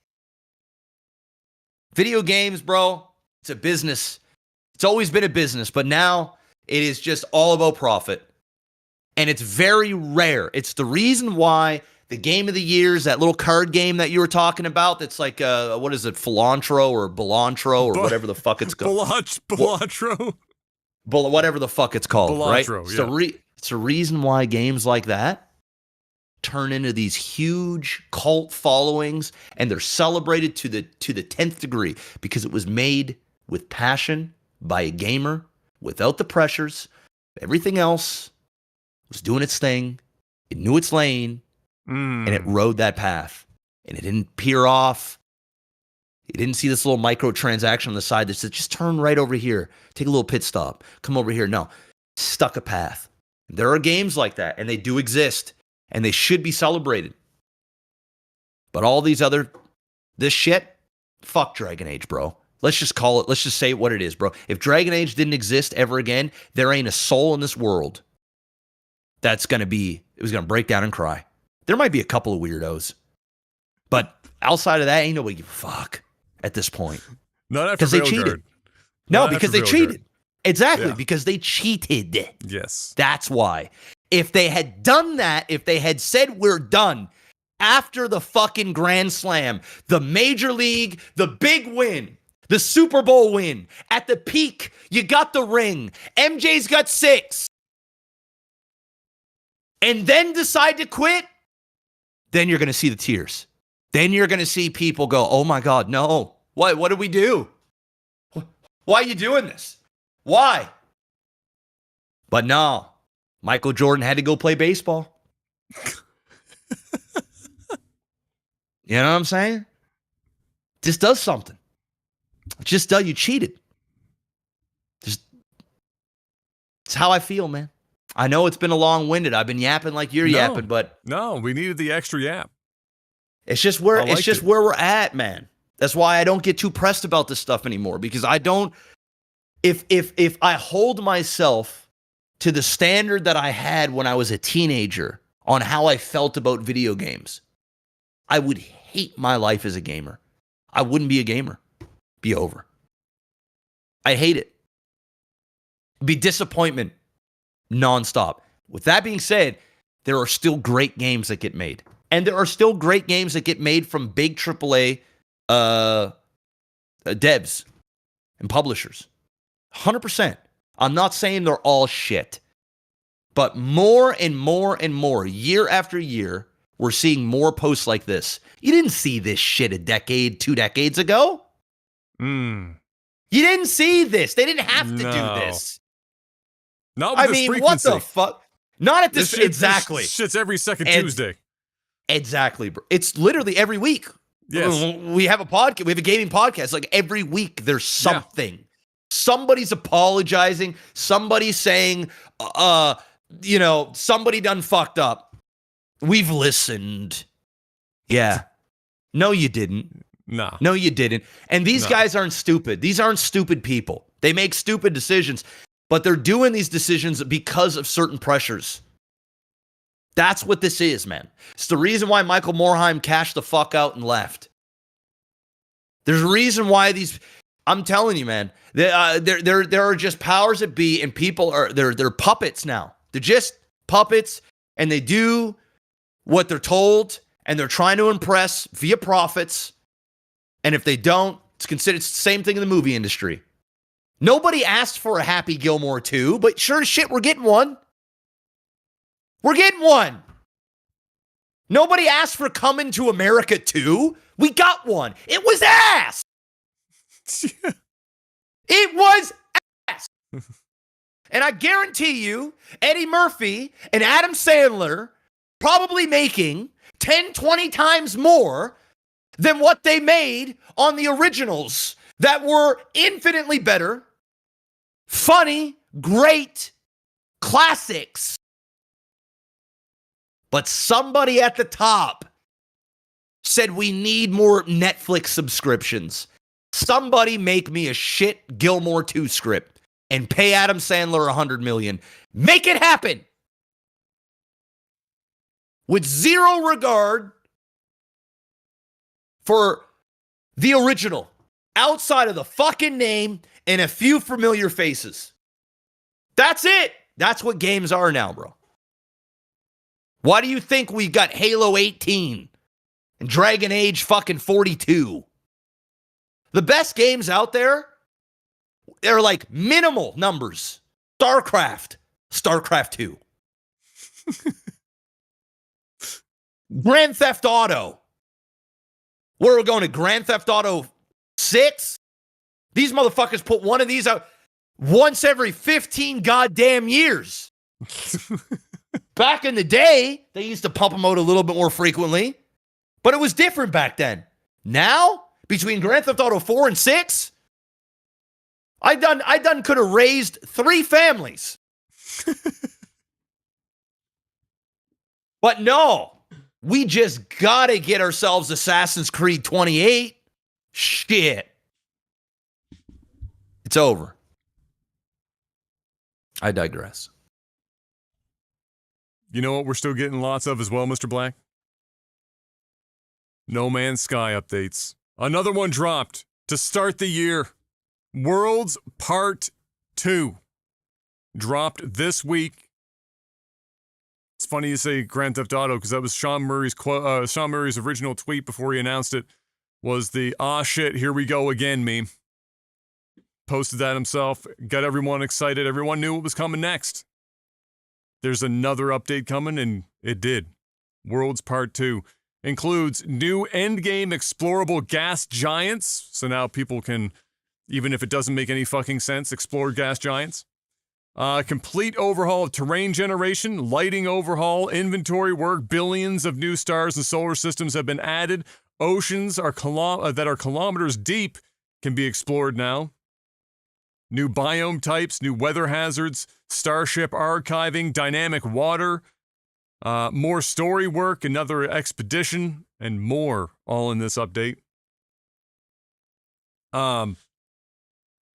Again, free, by the way. Not paid. You know what Sean did? You know what Sean did? What? Can we do this with a coffee crisp or vagina analogy? Oh, you damn right we can. All right, hit me up. You know what? You know what Sean did? Sean said, "Hey, world, I got this game." It's like kind of like what Star Citizen was, except it's actually going to come out and it's not going to cost $1 billion. But I'm going to put this out. I promise you guys, this shit's going to be incredible. Shit. So just come along with me on this journey. And throughout this process, leading up to the release of No Man's Sky, he started giving little interviews, and he'd go on main stages, and he'd send you those DMs. Hey, I'm thinking of you. I know what you need in your life. You need this game. Oh, you're going to be able to just fly off this planet and it's going to be seamless. It's going to be incredible, man. You know, all those things that you dreamed of when you used to watch Star Wars and stuff like that as a kid, man. Just imagine. It's endless. You could just explore the galaxies. It's fantastic stuff. It's like Minecraft meets fucking space and other cool shit with awesome graphics. It looks fantastic, and every planet's different. It just looks different. Ain't no player getting the same experience. It's just catered to you. It's fantastic. And then the game came out. And when the game came out, you realized that he lied. Half truths. Told everyone he had a 9. Turns out he had a 5. Turned out it was a 5. And that was with the extra half inch, on a good day. It was an aftershave, got the extra. Yeah. That's it. He said this 5, listen, everybody's like, I was expecting to get my back blown out. And instead, what the fuck? Yeah, I get it. I was it is still a dick. walking the next day. Oh, yeah. I had no you were problems. running. Oh, you were running, right? Sitting, easy. I mean, you asked if it was even in at one point. And you know what Sean did? Sean said, you know what? I'm sorry. I was really excited. I wanted you so bad. Some might say. You're damn right. I wanted you so bad, I was willing to tell you anything. And to be honest, I didn't even think I was lying, but I was just clouded by just this over enthusiastic. I was just so jazzed. But I'm sorry. It's. And then Sean said, you know what I'm going to do, though, to make it up? Is I'm going to use this 5 so fucking good. The foreplay is going to be incredible. I'm going to bring home flowers. I'm going to do the dishes. I'm going to put the kids to bed. I'm going to light scented candles. Shit, I'm going to eat that box until you tell me to stop. And then I'm going to slide this 5 in there. You're going to be so fucking, you're going to be just in this world of awesome that this 5 is going to be better than the 9 that you originally signed up for. You're going to ask yourself, I didn't even really want a 9. I thought I did. Shit, that 9 would have, I want to be able to walk. You know what I'm saying? I got a cervix in here somewhere. I got to protect this shit. Exactly. Like I thought I wanted a 9. Like, I mean, it's kind of cool, like to say I got fucking dicked down by this fucking black buck. But like in reality, all I really needed was a solid 5 and all that foreplay and somebody that makes me feel good. Yeah. And not only just make me feel good one time, but like daily affirmations. This is just like an everyday thing. Look at these patch notes. What the fuck? I mean, Jesus Christ. Now you're dusting? Who dusts? Like, what the fuck? You're doing everything. Shit, I don't have to work. I could be a stay-at-home and you're cooking me dinner? Oh my God. So Sean went into the lab and he made good for the leading on of the 9 that he said he had. Yes. But now that 5 is outperforming any 9 any day of the week, because at the end of the day, you might get your back blown out by a 9, but what is that nicka doing for you at home?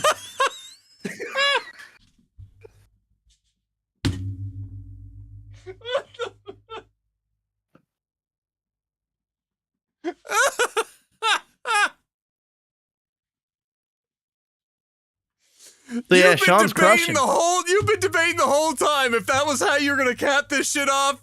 You didn't know if you want to commit to that shit. You did. I'm proud. Well done. Yeah. I didn't hard all right.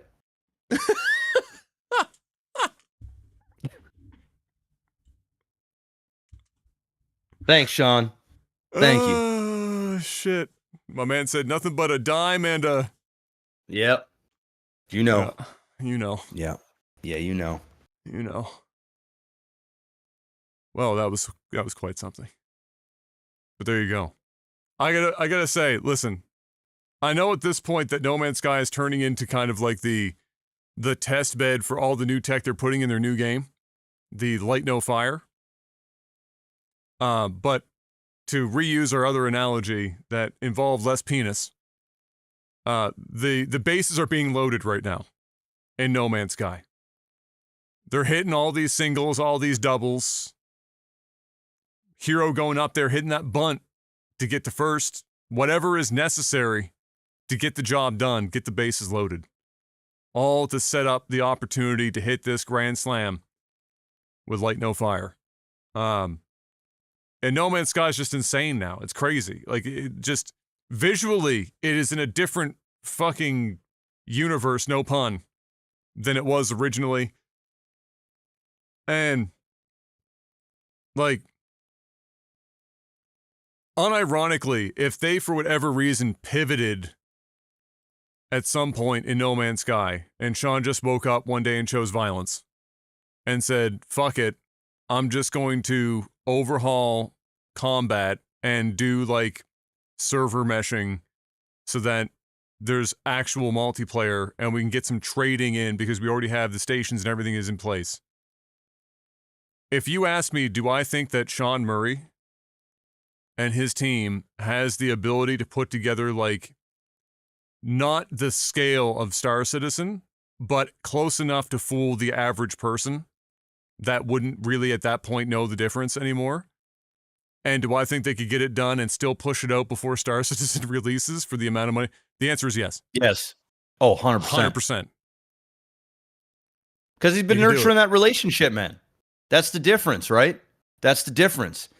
And if he decided to make No Man's Sky 2 and said that he was changing the formula up a little bit, but the core value is still going to be there, people are now ready and willing to pay whatever price, and they're gonna say, you know what? Hey, he's no longer feeding us the 9-inch bullshit. He's telling us it's 5, but look what he's been doing with this 5. Mm-hmm. I'm ready. I'm ready. Bring it on. That's all I need in my life. Just do that. Do that. And people do it. Now, here's the deal.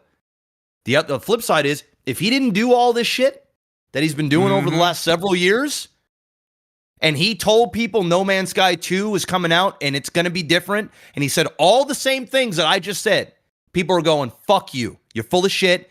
I'm out. Nope. I don't want to hear it. I don't want to hear it. It's true. It's true. I mean, tell me who's winning. The fact that you know what this is starting to feel like in the Game Awards when they do like the best, like, you know, continued support for a game, and it doesn't just automatically go to No Man's Sky every year. It's starting to feel like Nikola Jokic in the NBA when they just randomly gave the MVP to oh my God, I hate him so much that I've fucking forgotten his name out of nowhere.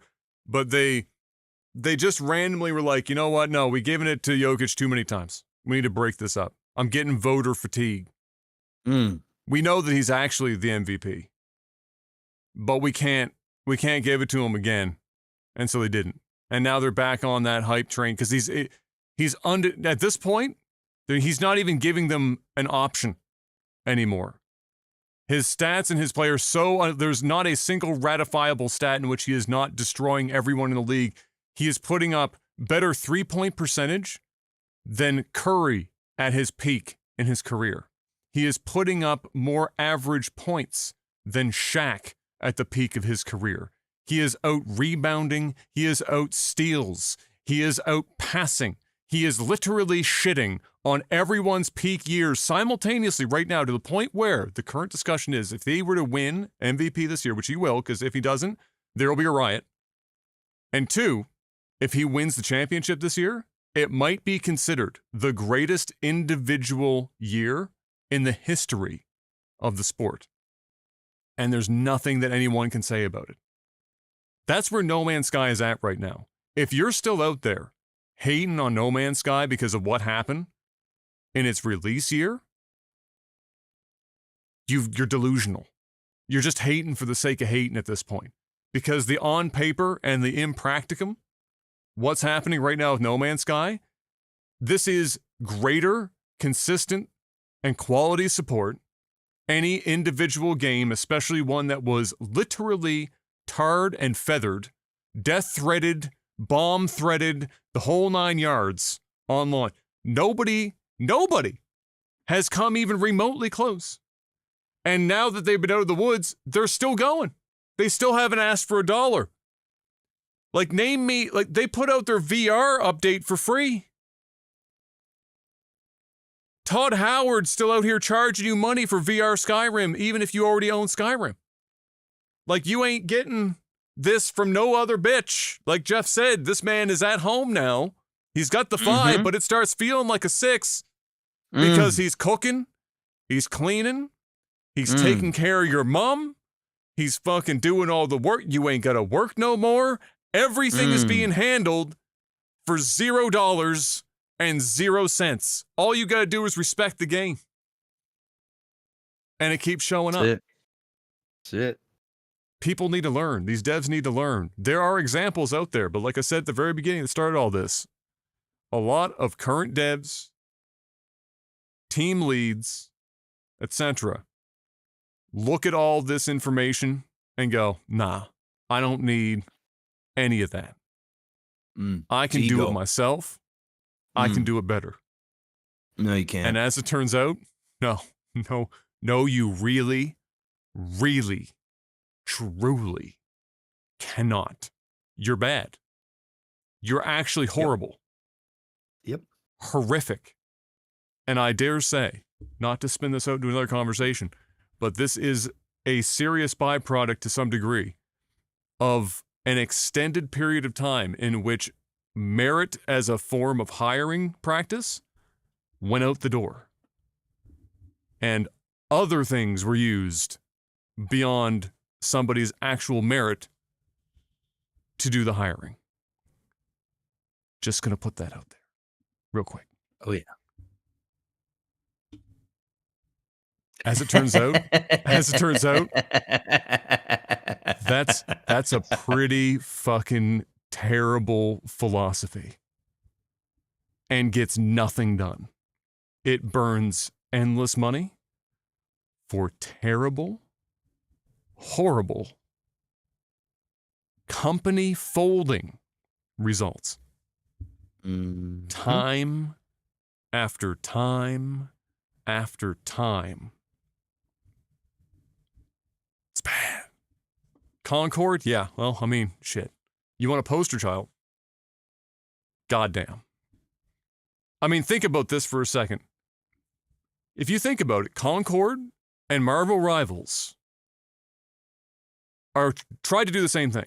Their goal was the same. They looked at Overwatch and said, I want to do that. I want to do it, but I want to do it a little bit differently. I don't want to be exact, but I want to do it a little differently. Let's go out and do it. The difference? One side hired competent people that knew what the fuck they were doing and understood the market. The other side did not. And they spent probably about the same amount of money. If I had to guess, I bet you Marvel Rivals also probably cost anywhere from $200 to $400 million to make, especially given the licensing costs of all of the characters that are in the game. And the other side spent $400 million, not because of licensing or anything like that, but because of hiring incompetent people that had horrible leadership, that wanted to take this game down a weird road that nobody on the other end would ever pay money for. And as it turns out, literally nobody. Literally, as close to zero as anyone has ever been. Mm-hmm. To the point where they had to refund it all. They didn't recoup any money. In fact, they ended up probably paying because of transactional costs. Yeah, negative. Like the fee of it. They actually lost even more than the development cost. Oh, yeah. Total of the game. It's gone. It is the most complete L in the history of video game development. You know how everyone used to shit on, like, fucking E.T. Back in the day? The landfill full. That was like the, don't do that again. Okay. Well, this is the new top dog. Because E.T. was probably written by probably written by one dude in a weekend. And then passed off because it had the name on it. And it's known as just being the shittiest game that they made like 1 million copies because the movie was so popular, but nobody could play because it was like the worst game ever fucking made. This is arguably one of the worst games ever fucking made, and it cost $400 million and took nearly a decade to make by hundreds of people. If people, I swear to God, if that isn't the final canary, that's not even a canary. That's like a whole flock of canaries in the coal mine, screaming to the point where you can't not. And then silence. You're no longer hearing the canary. Oops, what does that mean? Canary's dead. We should probably no longer be in here. If they stay in the coal mine after this, we are truly fucked. For a long time. But you know what isn't fucked, Mr. Black? Our incredible, ongoing, sticks with us for a long time. I won't use any salacious analogies, but you can use your imagination. Our sponsors, Mr. Black, hit me up with some sellout. Well, first off, head on over to patreon.com/legtv. Throw a few dollars at the screen. Keep the podcast flowing and going. Keep Adam and I flowing and going. That includes podcast, StarCraft content, and everything else in between. So head on over there. Secondly, we gotta shout out NordVPN. Exclamation! Actually, well, not here on this channel. I was thinking about my channel there for a second, but you can go into the description. The mods they put it in the chat or the description below. Okay, so yeah, there it is. It is nordvpn.com/OTT. Get yourself a 2-year subscription. Get a few extra months on top, like 4 extra months added on top of that. When you get the 2-year subscription, you can have up to 10 simultaneous devices. 30-day money-back guarantee. If you don't like it for any reason, get your money back. No questions asked, but you're going to love it. If you guys are up for renewal soon, hey, same thing. Get that discount. Use our code. It's as equally as important as you getting it for the first time. So go check them out. Stay safe. Stay anonymous on the internet. Watch different regions of Netflix and other streaming services at the click of a button. And, just have some anonymity when you're on the internet. Because you should. The internet's a crazy place. It's 2025. AI is getting smarter, as you can see. Things are going to get crazier on the internet. Keep yourself protected. Get a little proxy action going on. No need to be just raw dogging the internet. You just don't need to do that. Put a condom on the internet with NordVPN. Yeah, I said it. Put it on there and stay safe. I mean, ain't nobody eating on safe. And it's less than a cup of coffee a month at Starbucks. Half the price. Literally. I had Starbucks the other day. Cost me like $7. Crazy. All right. I know our dollar ain't hot, but I mean, it's tough geez, out here. Tough. that's a cup of coffee, man. What the crazy. So go check them out.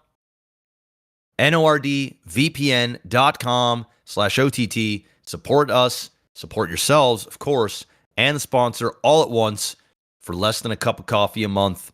And it is super easy to use. Use it on any mobile device, PC, Mac.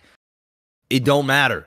You can hook it directly up to your router. So every device in your household is all switched up VPN-wise off one device. Just boom. Just one, boom. And like I said before, you can use, up to 10 simultaneous devices? I mean, I don't know how many devices you guys get running at one time in your house, but my goodness, if it's more than 10, you got some other issues. All right? You're probably a gold farmer. Yeah. So you should have NordVPN. Go check them out. That's it. Just say the jingle. Now it's time for Movies and TV. absolutely nothing. Literally Tech nothing. support. Patreon.com/LikeTV, as Mr. Black just literally pointed out moments ago. It's a place you can go to financially support this podcast and our StarCraft content as well. If you're an enjoyer of both and you're looking for ways to support, if other methods that you have available to you aren't doing it, for $5 more a month, you get a couple of perks. Chiefly, you can ask us questions on a section we call Tech Support.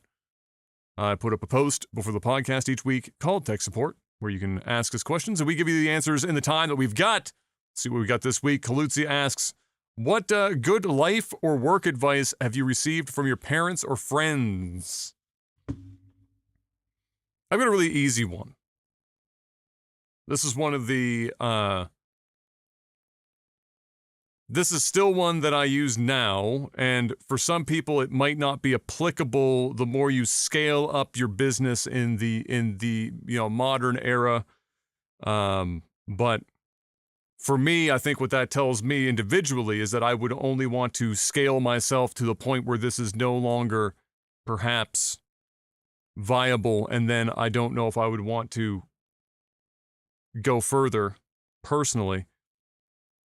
That the idea, this came from my grandfather. He said, all business should be, well, two things. One, you're only as good as your word. That's a classic that everyone knows. It's an old one. Do what you tell people you're going to do is basically what it comes down to. If you say you're going to do it, do it. Because you're only as good as your word. Beyond that, all business, if it's worth doing, can be done with a simple handshake. Because if you are doing or going into business with somebody and you trust each other, it's a handshake. You don't need 400 pounds of paperwork. You shake your hands, you get to work, you get the fucking job done. And if you need more than that and you're worried about it and you got to start protecting your ass 1,000 ways, maybe think about whether or not that's the person that you need to be going into business with. And so those are two things that I've always kept in mind, especially the first one. You know, if you tell somebody, like nobody likes a person who constantly tells you they're going to do something and then never actually does the thing, right? So if you tell somebody you're going to do it, make sure that when you tell them you're going to do it, that you do it. And then, yeah, when it comes to business in general, even when it's been a lot of money on the line, very infrequently, unless I'm interfacing with a real massive fucking company that I'm not really dealing with an individual anymore. I'm dealing with an entity. It's just a fucking handshake, bro. Because I'm gonna do my work, and if I want to go into business with you, I know that you're going to do the same. And that's it. And like I said, for some people, that will only go so far before you want to do bigger, more grandiose things that you don't feel like you can rely upon that philosophy anymore. But for me personally, like I said, that tells me that once I got into that point, I feel like I've already gone, that's That's as far as I want to go. I don't want to be in business with people where I feel like I need to have a stack of papers and legal recourse keeping everyone on, within some guardrails so that I can sleep at night. That just tells me that I feel like I shouldn't even be in business in the first place with this person. Now, obviously, there are legal restrictions in which you have to have contractual, obviously. But the idea is, if you feel like you couldn't go to this person that you're about to do business with, shake their hand, do the deal. That is a consideration to take into mind. It's probably one of the best ones that I've had.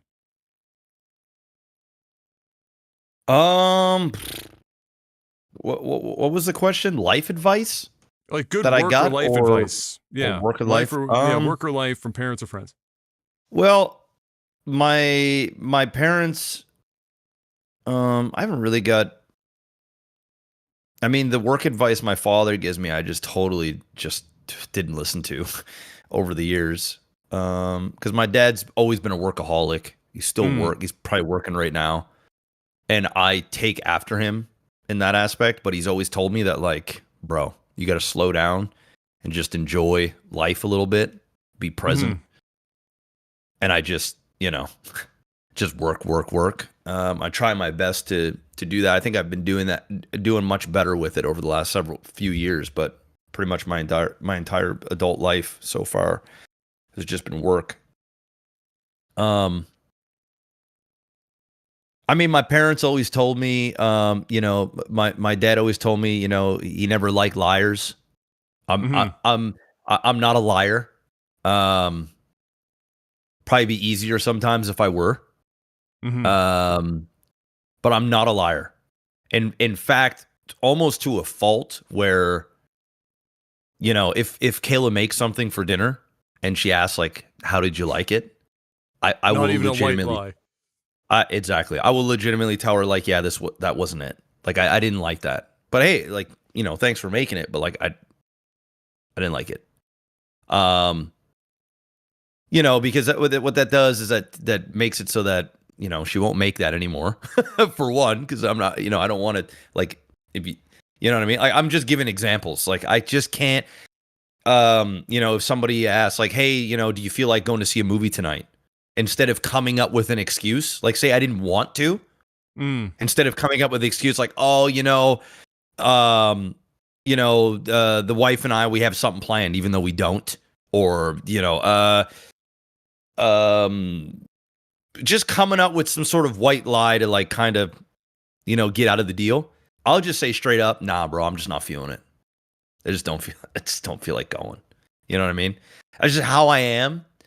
So, my son has been starting to tell a few lies, white lies, right? And what he says is he just says he's fibbing, right? And I'm like, son, there's a difference between, like, fibbing and lying. He's like, well, it's just fibbing. It's like, hey, did you brush your teeth? Yeah. And then he's going into bed. And I already, like, I go to the sink and I look at the sink and there's no, like, water residue. There's no, the toothbrush is still bone dry. Like, I know he lied. And he's getting in bed and he's just, going about his thing. And I'm like, did you brush your teeth? And he knows that, like, now there's a chance I know. And so he's like, well, I was fibbing. It's like, no, you were lying. A fib is like saying something and then be like, I'm just joking. No, I'll go do that or whatever, right? So I'm trying to and these kids, this is what kids do, right? They kind of, just say shit. Yeah, I'm not a fan of liars. I'd rather just get the bad news. Somebody's got to, just tell me, just give it to me straight. You know what I mean? Even if it's uncomfortable. Obviously, there's ways that you can say things without hurting somebody's feelings. You don't have to be like a dick, or whatever. But yeah. So I would say that my dad's always instilled that in me, and I feel like I've just carried that with me, at least in my adult life. As a teenager and stuff, I may have just kind of over embellished and that sort of stuff, but there was always a fear to it. It's like, oh man, do they know? Like, like I felt like I was committing a crime. So yeah, there's that. And then I would say, in terms of like business wise, I love the saying, stay small enough, long enough, and you'll be big enough soon enough. And I have always kind of lived and died by that sword. You know, if you've got something good that is small and you just hyper focus on that instead of trying to do too much at once, it's the reason why a lot of times, like even over the years, I have just tried things and done things, even though I wasn't fully ready to do them, is because I'd rather just go and just, you know, just see see if it works. And it's just how it's how I operate. I think part of it is I don't have patience. And I don't, you know, there's some faults in that for sure. But what I've always done is I've just stayed small, but I've went deep. You know, it's just like it's like one thing, stay small enough, long enough, and you'll be big enough soon enough. And it's the truth. You don't need that grand slam. Since we're on that baseball topic, if you can just keep hitting singles over and over and over again, next thing you know, the bases are loaded. Then you hit another single, that's a run. You hit another single, that's a run. You hit another single, that's a run. If you make a misstep, yeah, you might lose a base, maybe 2 bases, but you know you can hit those singles again. You just keep going, keep going, keep going. Next thing you know, you're winning the game. You're winning the game. It doesn't have to be some crazy, you know, you don't need to go and build this big, you know, $100 million company and buy out, get bought out and fucking, you know, trying to find that fucking white swan moment. Sometimes you find a formula, and as long as you just stick to that formula long enough and you don't fuck off from that, you stay small and lean, you just go. Next thing you know it's almost like you hit that big thing, but it takes over a long period of time. So that's a quote that I heard many years ago. And I just think it's so true. I like it. I like that one. That's dope. David asks, what form of self-expression, making music, visual art, etc., would you pursue if you had infinite time? Say it one more time. What form of self-expression, so making music, visual art, etc., would you pursue if you had infinite time? Infinite time. I'm kind of big into, and I go through phases with it, and I'm going to go through it again because I just got, you know, my new camera to take with us on our honeymoon coming up in the next couple of months. I love me some photography, so I'd probably do a lot more photography. I like some nature photography. I'm not like a big landscape guy. In nature, I like closer to macro photography, and then I love good street photography. Good street photography is fire. Good street photography is, I think good street photography, if there's people involved, is even better than portraiture from the standpoint that, while it is obviously in some senses taboo to have your picture taken when somebody doesn't, you know, when you don't know you're having your picture taken, street photography has the ability to capture actual life in a moment. There's no mask on. Filter. It is literally, there's no filter. It is as it is. And there's something special about a really great street photographer being able to frame something up and capture a very specific moment. You know, as nice as film is, as for the same reasons, there's something about a singular one picture moment that is really special. So I'd probably do a lot more photography if I had the time to do it. Would be the thing I'd do. Damn. It has to be an art, right? Yeah. I mean, I'm stuck. Yeah, I'm stuck between two. I would say I mean, I'm just gonna say the first thing that came to my mind, and I would say probably direct film. And Okay. you know, it's something I wanted to do when I was growing up. I've never directed, you know, any film outside of small little short films and dumb shit throughout high school, junior high, and stuff. But I think if I had like an unlimited amount of time and like money wasn't an issue and just the like carefree worry of like just diving into an art form and just submitting, like just saying, okay, Jesus, take the wheel. Like I'm just, that's it. It's just you and me. Mm-hmm. I think that there, just directing a film and everything that goes in with that. Yeah, I think filmmaking would probably be it. Not to be an actor or anything, but to be the guy that kind of the visionary, and then seeing it all kind of come to, you know, come to life. I think that would be director chair. Yeah, the guy that's calling the shots. Everything's on the line. It's all on the back of you.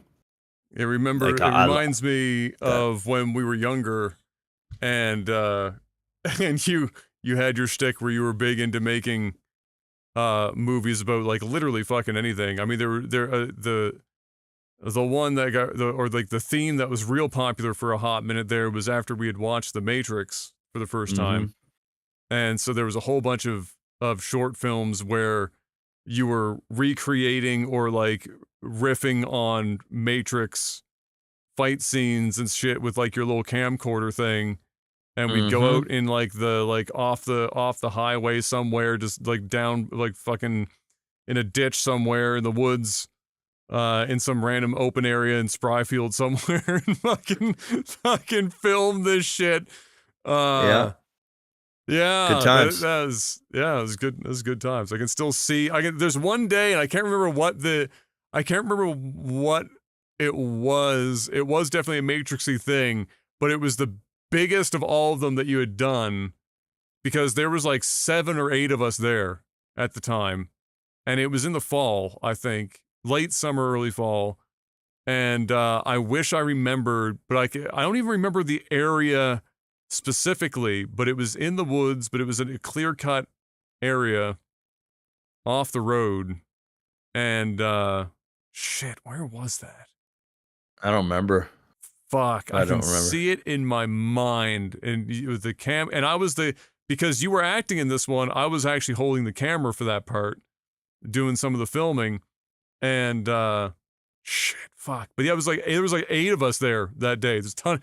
We had scripts, whole 9 yards. We're all done up. Yeah, I remember that. But yeah, I'm all excited about it. But I got this Olympus EM1 Mark II, which is like it's old. It's an 8-year-old camera. But I found one on eBay out of a camera shop in Japan that had only had 250 pictures taken with it. There's a shutter count on these, so you can see how much it's actually been used. You can see how abused the camera has been, other than just looking at the body. And only 250 shots taken with it in its lifetime. And I was like, oh, fuck. I wanted something around that price point, whatnot. And this is like the last one they made that's all metal body. So this is all magnesium. And it's the silver one that they made for their 100-year anniversary, Olympus. And so I picked this up because it's a bit smaller than the one that I'm shooting on right now for the podcast. I'd love to have, like, obviously they make smaller ones that are like more closer to a point and shoot. You know, they still have a detachable lens, but like they're still more like a point and shoot. But the moment you get rid of this grip, my hands are too big. I physically can't comfortably fucking hold these point and shoots. Yeah. And use them. So even though this isn't as small as some people might like to travel with, it's micro 4/3, but for my hand, it's perfect. Now I can one-hand it, and for me, in my hand, this is a point and shoot. In other people's hands, it's a little big, but for me, it's a great size.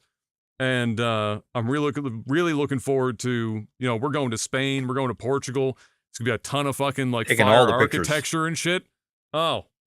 Out of my mind. I'll be taking pictures like crazy. So, yeah, I'm really looking forward to being able to to use this, and then when it's not, even though this camera is good, it's weather sealed, it's good down to 10 below zero. It's actually colder than that here right now today. When it warms up, I'll be going back out and going into the woods, because like I said, in nature, love me macro photography, so close down into some shit. But then I like street photography in general, architecture and just people and their going about doing their business.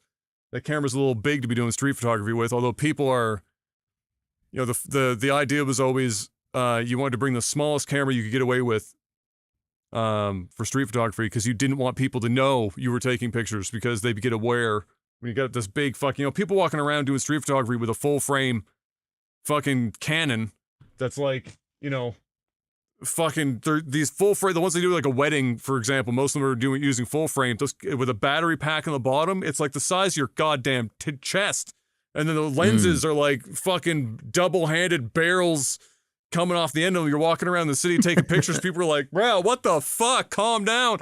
So you gotta keep it a little smaller so people aren't like freaking the fuck out. But people have gotten used to like a micro 4/3 size, so it's bigger than a point and shoot, but people are still like, oh fuck it, whatever. But yeah, I'll see occasionally people downtown or something, and they've got these full frame things with like a fucking 200 millimeter lens hanging off the front of it, like Shaq's dick, fucking taking pictures of people. It's like, Jesus Christ, bro, fucking calm down. Making people feel uncomfortable with that shit. Taking pictures from a kilometer away. Let's see. Zonix, in a different timeline, Lag TV becomes famous for a different video game. What game would that be and why? That's a dope question. That's kind of a fun question. We haven't had a question like that before. If it wasn't StarCraft, what game might have been a game that you and I would have been able to dedicate ourselves to and get popular with? I think if we had stuck with Minecraft, but we had already been big with StarCraft at that point, so it's hard to say if we would have had the legs for it at the time. But I think like our Minecraft stuff did pretty well, because everyone's Minecraft stuff was doing well. Yeah, I think the Minecraft stuff would have done really well, especially if we just stuck with it and we had just like cranked it out and we played the whole game, Yeah, that's an easy one, because I think it's really just. Do you think we would have been? Do you think, because we considered it for a short time to make a run on it, and we did, as people would have seen on the channels, both Lag TV 1 and 2. Do you think that if we had, when we originally started out, sat down and just did basically what the Game Grumps did back in the day, do you think that that would have been able to have been developed into a product as successful as just our StarCraft? I think it would have been tougher. I think it would have been tougher to do than just make Minecraft, right? Because if we did like Let's Plays and it was just like two dudes playing whatever games that kind of were hot or that were coming out, we would have needed a push by the MCN channels and different more videos would have had to have popped off, I think, to generate. We would have needed viral momentum. videos. Yeah, for sure. But yeah, I just think for a game, like a game, Minecraft would have definitely been one. Yeah, I mean, dude, I am still not. I know you thought about League. Yeah, but the problem is with League, it's too long form, and it's harder to. Like the only reason why I think League, I think we could have had viewers, but I don't think we would have blown up. Yeah, I agree. But I think I still believe, even to this day, I still believe if there was a popular competitive game that we could commentate on, and we do what we do. I still, to this day, as old dudes, maybe I'm just full of myself and what we have. A little hubris. Maybe it might be, but I still think that you and I could be very successful, infinitely more than, say, StarCraft, which I'm very appreciative of. And I just love StarCraft, so it's easy for me to do it. But I think if there was a game and we could do what we do, where we could talk shit, where we could just laugh, have some knowledge, maybe have one of the guys, you or I, that knows a little bit more, that, we could speak to, like the ones that actually want to, like, kind of get better, or, have some sort of higher level. Both of us don't need to be in that. And then have, the color commentary. I still, to this day, believe that we could.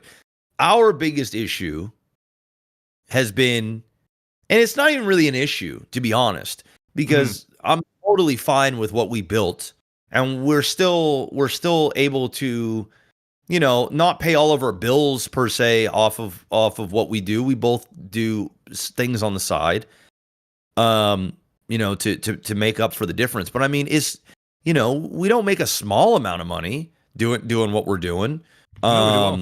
Especially lately, because of all the sponsor support and stuff, which can literally pay the bills. But like at the same time, we don't know how frequent that is. We're kind of, it's not like it's like we're still hustling. We're hustling to get it all the time. You know what I mean? But I still think that even today, to go back to it, our biggest issue is we are just not we are not putting ourselves in front of large pool audiences. We're still doing a podcast that gets 14 views and a dream, and we don't bitch about it. We show up every week. There's the odd week in which life happens, like okay, but I mean, we're here, like, if for 90% of the weeks of the year. And we're doing it, but we're really doing it for us, and we're doing it to service, the people that have been supporting us for a long time. Like, this is part of, and when I say 14 people, it's probably, a few thousand in all of the things. It's like 3,000 people a week are right? tuned in.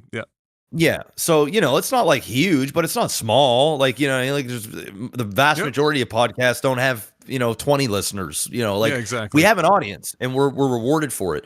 But like at the same time, we don't play the game. We're talking about whatever. Our podcast can be 3 hours, 2 hours, 2 hours, 25 minutes.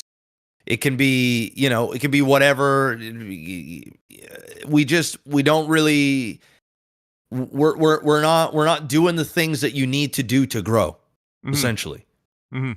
The growth that we get is off the backs of the growth that StarCraft gets. And then some people trickle over and watch the podcast. Like that's which that pool, the StarCraft pool, is already a pretty small pool to begin with, right? It's a pool I'm grateful for. Don't get it twisted. But it's not one that really puts us in an advantageous position. It's like what I did with my streaming career. It's the reason why I've been able to have the level of success that I've had, is because I've pivoted. Once I know that, like, okay, the audience just isn't there anymore, or I'm really not enjoying it, and the audience is not there, or whatever, then I moved on. I moved to League, I moved to StarCraft, moved to fucking Minecraft, moved to RuneScape, moved to this, moved to that. GTA, kind of, just jumping all over the place where there's an audience that will watch and that I enjoy. The thing is we never did that. We stuck to a lane. We let that dry up to the point where we weren't enjoying it. Then we took a hiatus. We still stuck together, and we did the podcast. And now we're back doing StarCraft. So we've taken a long enough break that it's kind of rejuvenated. It doesn't feel as rejuvenated the people who were still even watching StarCraft when we stopped. Yes. Right? Like the level of excitement and positivity in the comment section for our videos right now in StarCraft is dramatically different than it was towards the tail end of 2017. Yes. Yeah. Yes. 100%. And that positive reinforcement is great for us.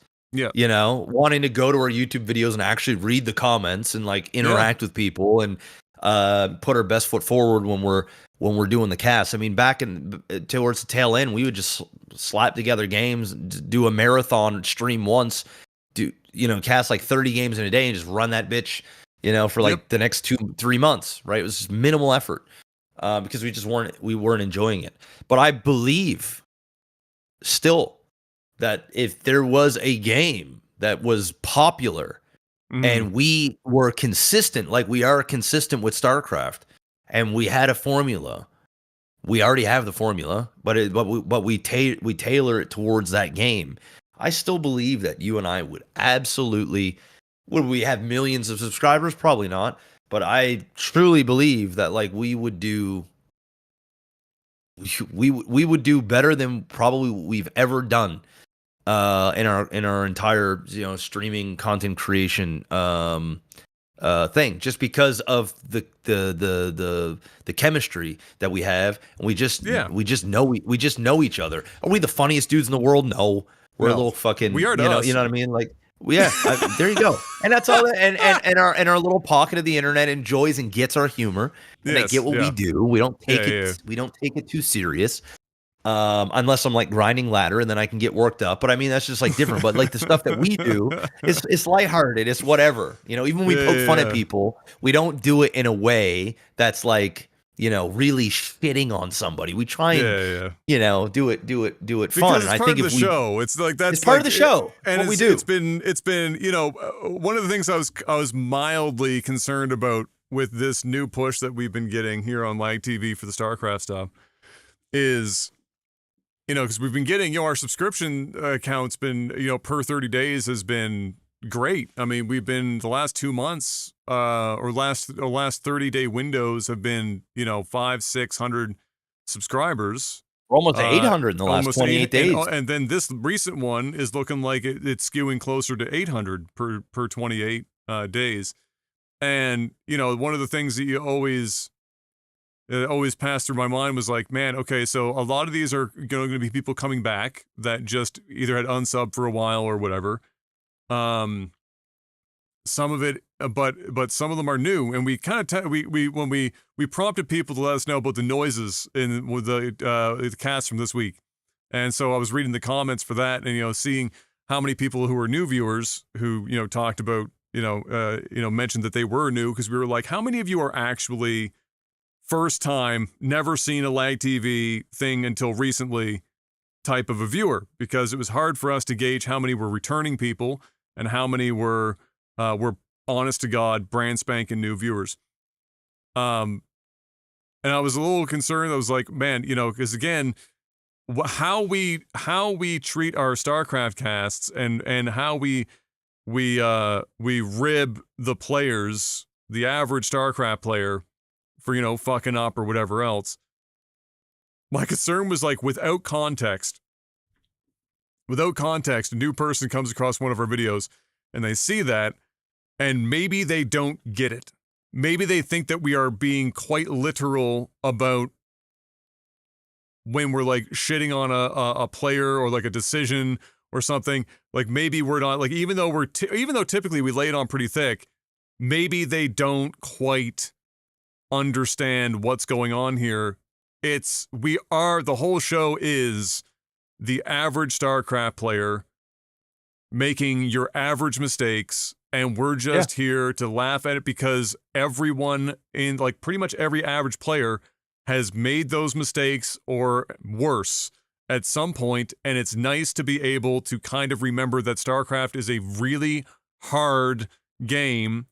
And it's okay to laugh at horrible, silly, and what sometimes seems to be really straightforward mistakes, and just make fun of it and just laugh about it. And it's okay. You don't have to be min-maxing your entire life around StarCraft.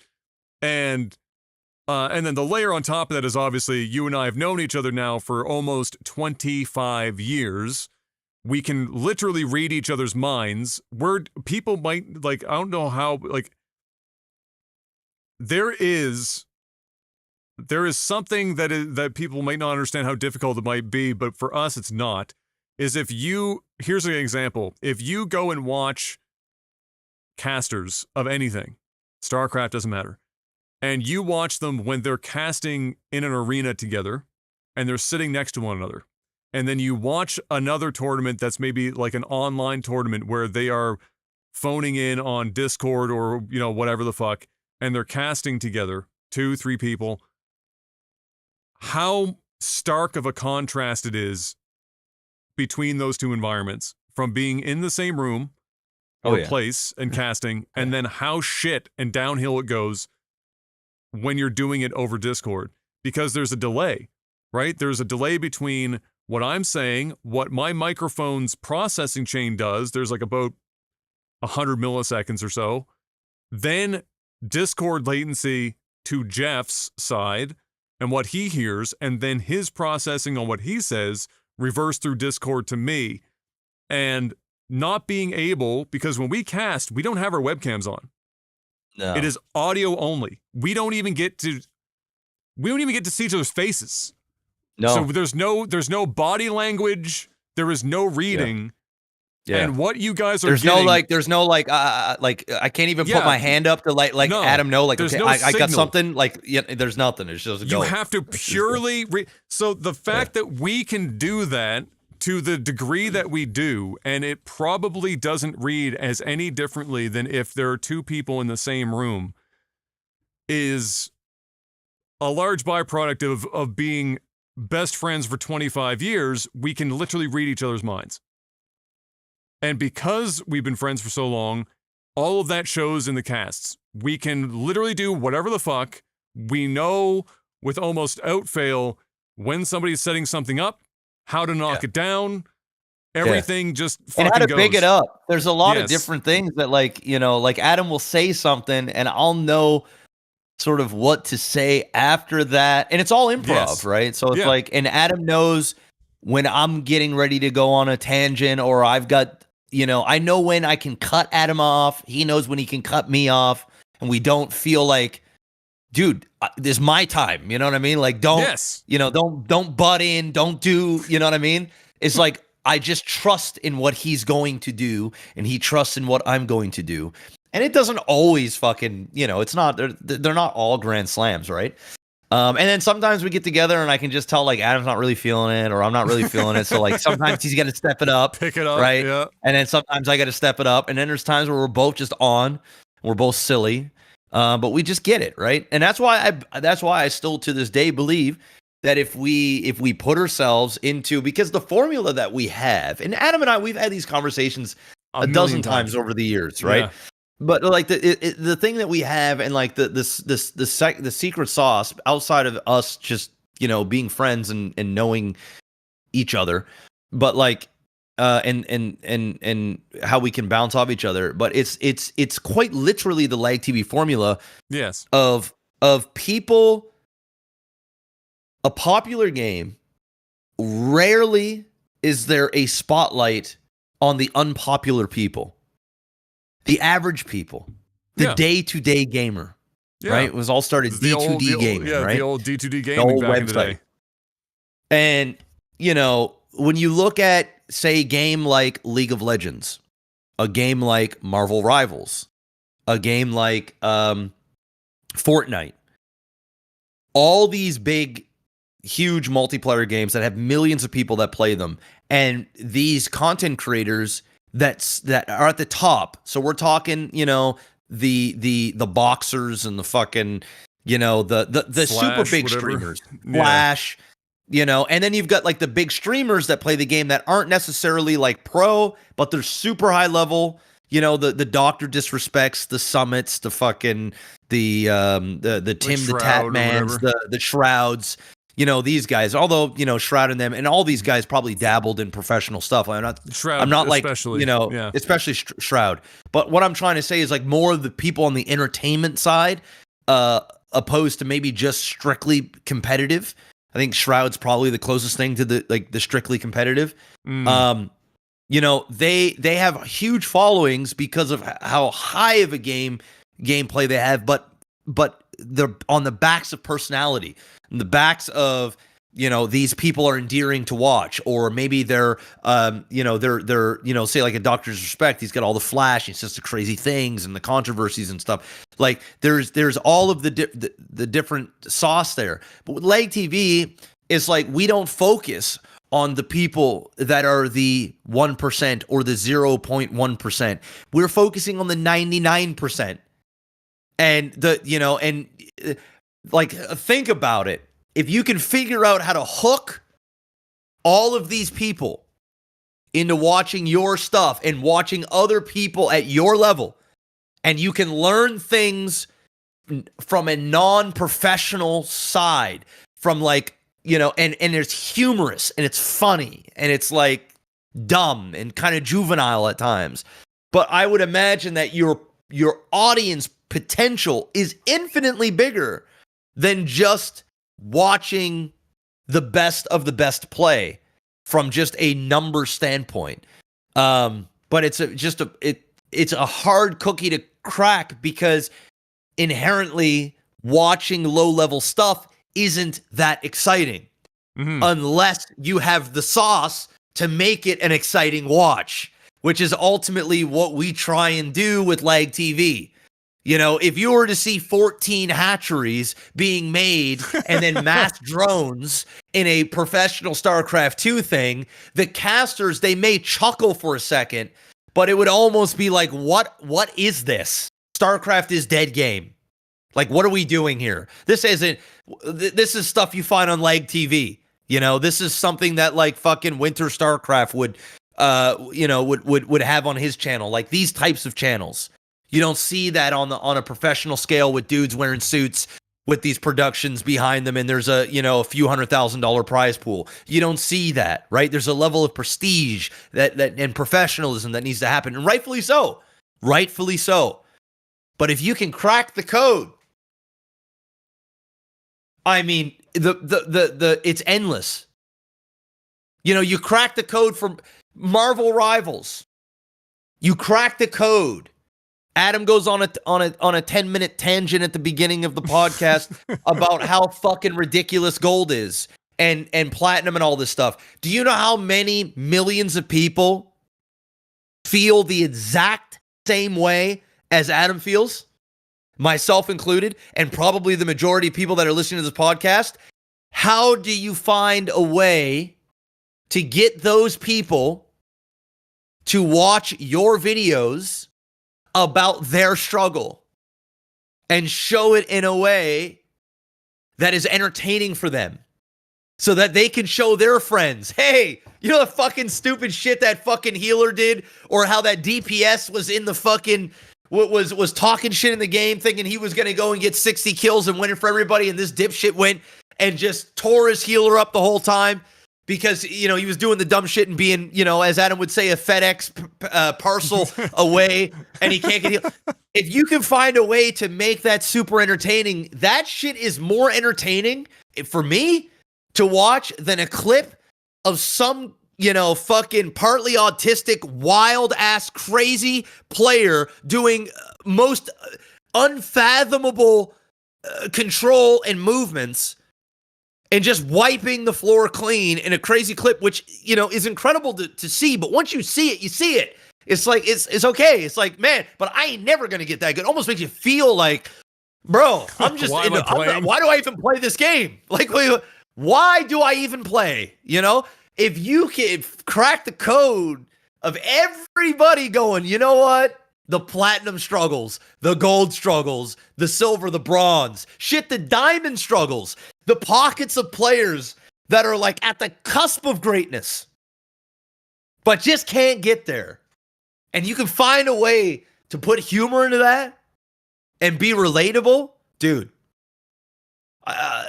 It's like we have the sauce. It's easier said than done to implement it and to come up with the vision, and more importantly, to be consistent and just go for months. And then all it takes is that when cheese fails idea, that one thing. All it takes is that one viral video or those 4 viral shorts, and you start to get the traction. But it's like, how consistent can you be? And that's always just been our deal. That's just always been our deal. I believe in my heart still, as old men, I actually feel like the older we get, the better we get. I think the more in Are we out tune here we aging are. like fine wine, Mr. Black? Well, I do. I just think because we know the realities of it, we have honed the craft, the formula, to the point where it's second nature. It's easy. It doesn't require study. It doesn't some of require. it too is, and what would always be the rough spot of pivoting to any game to include it is what you're just discussing there, which is with StarCraft, you know, we have years and thousands of casts under our belt, to the point where, you know, whether it's you controlling the camera while we're casting at the same time or whatever else, we know the beats of any given game. We've seen enough situations that we can kind of like clairvoyantly kind of have an idea of where things are going. So it frees up as much room in our minds as possible to do all of the entertaining stuff in real time with no pre-written anything, no preconceived ideas. When you translate that to another environment that is maybe more hectic, there's more going on to try to capture on film at any given time. So like if you use Marvel Rivals, there's a lot going on. It'd be very difficult to try to one-man camera all that shit. Then it gives you less room to think about all the shit that we do automatically on the fly with StarCraft. That would be that for me is actually what I think the biggest hurdle is for us. Not even consistency. We're really good at being consistent. We talked about how frequently this podcast, whether in the beginning there was 8,000 people and now there's 3, or with StarCraft, you know, we're like consistently 4 or 5 videos per week, every week, like clockwork. Or even back in the day, in our heyday, 7 to 12 videos a week. Oh, just pumping. Just insane amounts of content. That's never been, I don't think, I've never been worried about consistency, and definitely now we've gotten, the tools are better as well. So being efficient with your time is easier than it was when we were first doing it. So all of it's there. I think the biggest thing that I'm concerned with, and I'm sure we will at some point in the future, because this is just fun for us and it gives us something to do together and to continue as we have a community on YouTube. I'm sure we'll try other avenues like we have in the past. StarCraft is always the staple. That will be, I think, the thing that will be the difficult hurdle. Won't be the consistency. Won't be anything like that. Won't be the formula. The formula is transferable to just about any competitive game you can put your hands on. It will be the transitional period. Will we survive the transitional period of learning everything to the depth that we do with StarCraft, so that it leaves us room to do all of the stuff that makes Lag TV in real time? Because when we first started Lag TV, there was nothing pre-written, but we did pre-watch a fair number of, for example, the When She's Fail stuff. We would pre-screen. And it's funny, like if you want an example of literally as it got on and on, when we first started, we would watch the whole thing in real time. And then we would conceive, then there'd be a conception process, usually involving me pacing the hallway back and forth while Jeff sat in the chair, and we were tossing ideas about what are we going to do to make this video funny? What are we going to do to take this cheese? This is the best we could find this week. We've watched 200 replays. What can we fucking do to make this one work? And then conceive of the idea. No real pre-written, but then we have at least watched it all in real time, come up with the idea, the framework. All right, let's go shoot the video. After time, we got good enough that we no longer needed to watch the video in real time. We watched it at fast forward. And then after a while, it was no longer fast forward. It was watch the first 45 seconds at 8 times speed. Yeah. And then we know. True. And then eventually it got to the point where like for a time, you know, the Inbox to Icebox series, for example, or Coldcast marathons represented stripping all of the preamble and just cold casting whatever we got. what we're doing now is essentially that, but we have nailed the formula so hard, and we've been doing this for so long that people, when they were requesting for like the reward for hitting this, last or this most recent that we're still in the middle of as of this recording, sponsorship run, was to bring back Inbox to Icebox. But the quality of our games and casting we're doing right now has apparently had people fooled into thinking that we're not already doing Inbox to Icebox. We are quite literally taking games out of an email account or occasionally off of the Discord community channel, which you should all be part of, and immediately casting it based on, at best, the time of the game. Do we have this much time to cast this game? Because oftentimes on a Thursday, not today, which is why this podcast is going this long, is, I have to pick up M from work, and we have a timeline we're on. That's it. That is. So from the inception of Lag TV, we had to sit down, watch the whole thing front to back. We had to come up with the idea, how are we going to make this entertaining? How could we possibly do this work? And then it was like shorter and shorter review periods, less and less required to output the same level of stuff. And then now you can send us a game and it could be unrelenting ass with nothing funny happening. And it will be the highest traction video we put out that week. That's where we're at now. Yeah, bro. So yeah.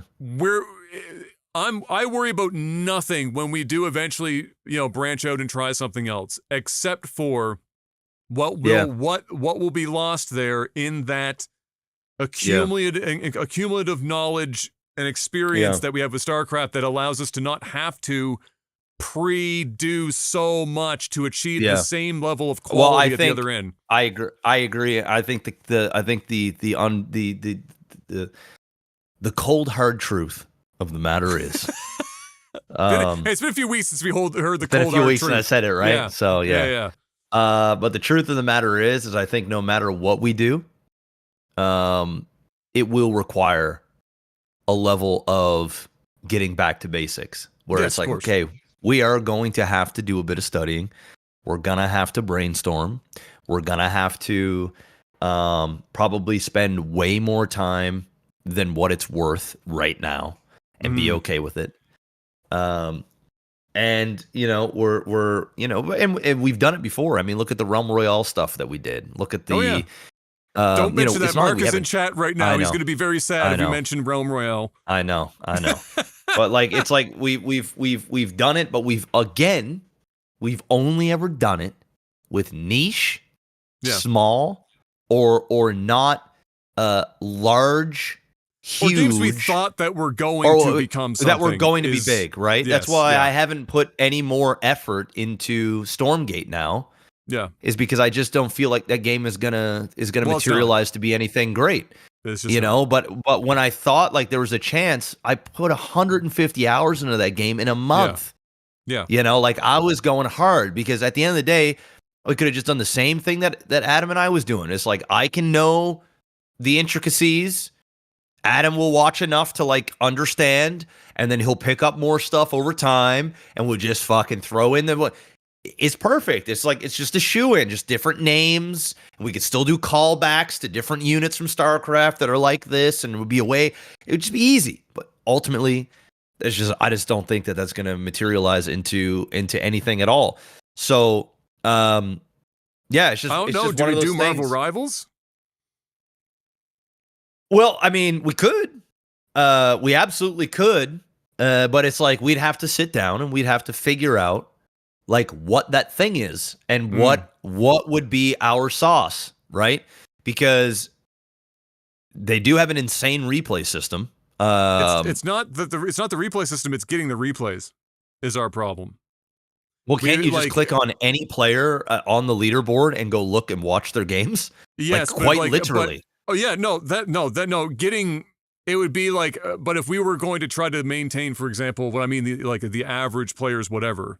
You'd have to if somebody said, if we had some sort of submission like through the email, Yeah. And somebody said, here's the game. The closest thing we've got right now for Marvel Rivals is that, to my knowledge, and maybe somebody can correct me if I'm wrong, but like the best thing would be like, it was this game, this date, these were, and we could say, all right, we need the date that you did it. We need to know what your kill death assist was, because then we can match it to the date for that, and what map it was on. And then that's the game we go find, because and then on top of that, they keep a certain number of replays per person. You can't scroll back a month before. So it would also be contingent upon them not playing so many games between submission and us finding and casting it that it wouldn't push it outside of the saved replays, because the replay system itself is fire. It's insane. That would not be the problem at all, outside of learning it well enough to do it on the fly. That's easy. It would be, how do we consistently have people submit stuff to... Well, yeah, exactly. And that's just a hurdle that we would have to figure out, right? And it's like, okay, well, how do we sink our teeth into it? Right? And I'm just thinking out loud. It's like, how would we target this? We'd have to start something new, or we'd have to rebrand. Say for example, we'd already have a head start, right? So if we went to Leg TV 2, right? Just fucking wiped out whatever the fuck was on that channel, and just don't even need to. The whole We've thing, left right? it. We've left it. We've already so left it, right? There. So it's just a canvas that we can fuck around with and see what works, right? It's already partnered. Everything's already there. So it's like, okay. So say you put the stuff out, and it's like, okay, so what will we do? Well, there's tons of things that you could do. Say with Marvel Rivals, you could do a series. You could do multiple series. You could figure out, okay, let's try out like 5 different types of series and see which ones stick, which one people want to see. Do you actually want us to commentate an entire game, which they're not that long, and following basically one point of view, or maybe it's multiple point of views, or maybe it's 2 point of views, one on each side. Do we want to do a series where we're focused on one character and it's all about Wolverine, or it's all about Storm, or it's all about Rocket? And what do you do with that? Do you show incredible stuff done by these? And then do you show horrible stuff? Do you do a comparison? What somebody thinks they're doing, which is this crazy, wild stuff, and then the reality of what's actually happening, and it's fucking horrible, right? And we do commentary over that.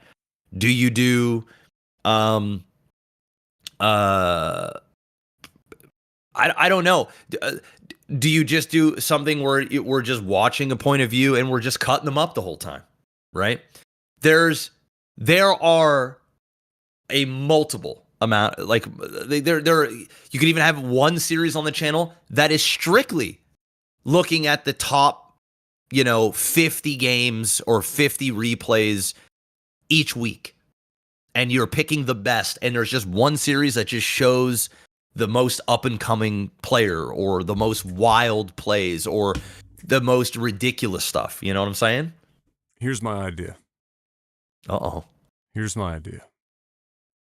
And this is how I came to this idea. They actually got a cease and desist, unfortunately, but there's a guy, I think it's a guy or a girl, can't remember who, at this point, that did a series of Pokemon cards that were like derpy Pokemon cards. What was the name of this? What was it called?